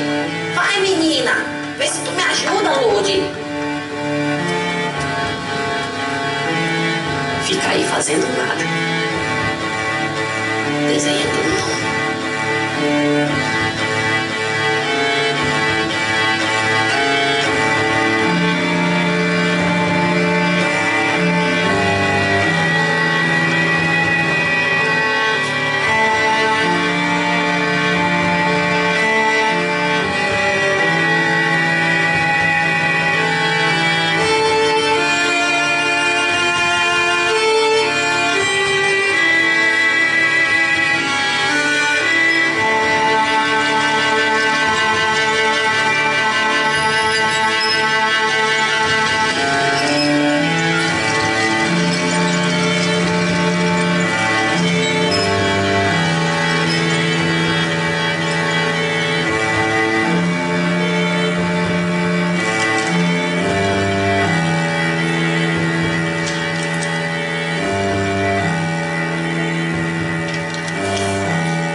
Acho que alguém não entendeu o vídeo, porque às vezes a gente acha que todo mundo entendeu, mas é o título Vida Maria, não é? Está dizendo de um padrão de vida.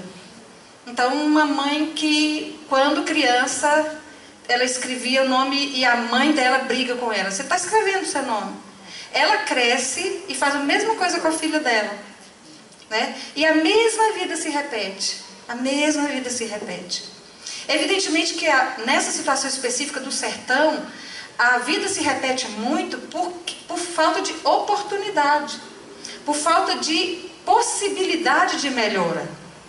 Quando a gente consegue levar água com fartura e a gente consegue para o sertão, é uma maravilha, a vida muda. As pessoas que moram perto, a vida vai mudando. Mas, irmãs, se a gente não quiser, irmãs e irmãos, se a gente não se deparar e não olhar de frente para o problema, ele nunca vai mudar. Ele vai se repetir. A sua história você vai repetir com a sua família, sua filha vai repetir com a família e assim vai. Mas o que Deus quer para nós não é isso. Nós estamos aqui nessa tarde, é porque Deus está dizendo para nós, olha, tem saída, tem mudança, tem possibilidade. Algo novo pode acontecer. E a gente tem que buscar essa possibilidade. Eu não quero chamar sua atenção porque você está querendo ser curada. Senão eu vou estar fazendo que nem a mãe dela. Para de fazer isso. O que você está fazendo? Deus abençoe que você aprenda a escrever seu nome. Trazendo aqui para nós assim. Deus abençoe que você procure mesmo. Procure pessoa de confiança. Procure o pastor, procure a pastora, procure alguém, procure psicólogo ou psicóloga, mas vá cuidar, se você tem alguma dessas doenças da alma, vá cuidar. Enquanto a gente tem tempo, a vida passa muito rápido, né? E se a gente vive melhor, claro que às vezes é melhor viver pouco tempo e bem do que viver 100 anos e vivendo com tantas doenças que mudam, que trazem peso para nós, né?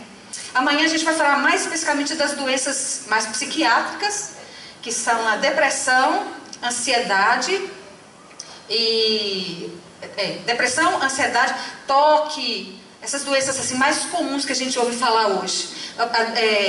A borderline, que é outro tipo de enfermidade psiquiátrica também, e um pouquinho de psicopatia, bem pouco, mas nós vamos falar também. Então, se você ainda tiver alguma coisa que queira acrescentar, ou que queira pedir especificamente, coloca aí. Claro, gente, que numa conversa assim, a gente não consegue, como eu digo, isso, não é possível esgotar o assunto. Mas são provocações. E se você não lembrar de nada, mas lembrar desse filmezinho, desse videozinho, eu entendo que já é importante. Não repitamos a nossa história. Não precisamos repetir a nossa história. A gente pode fazer diferente. Em nome de Jesus. Vamos orar?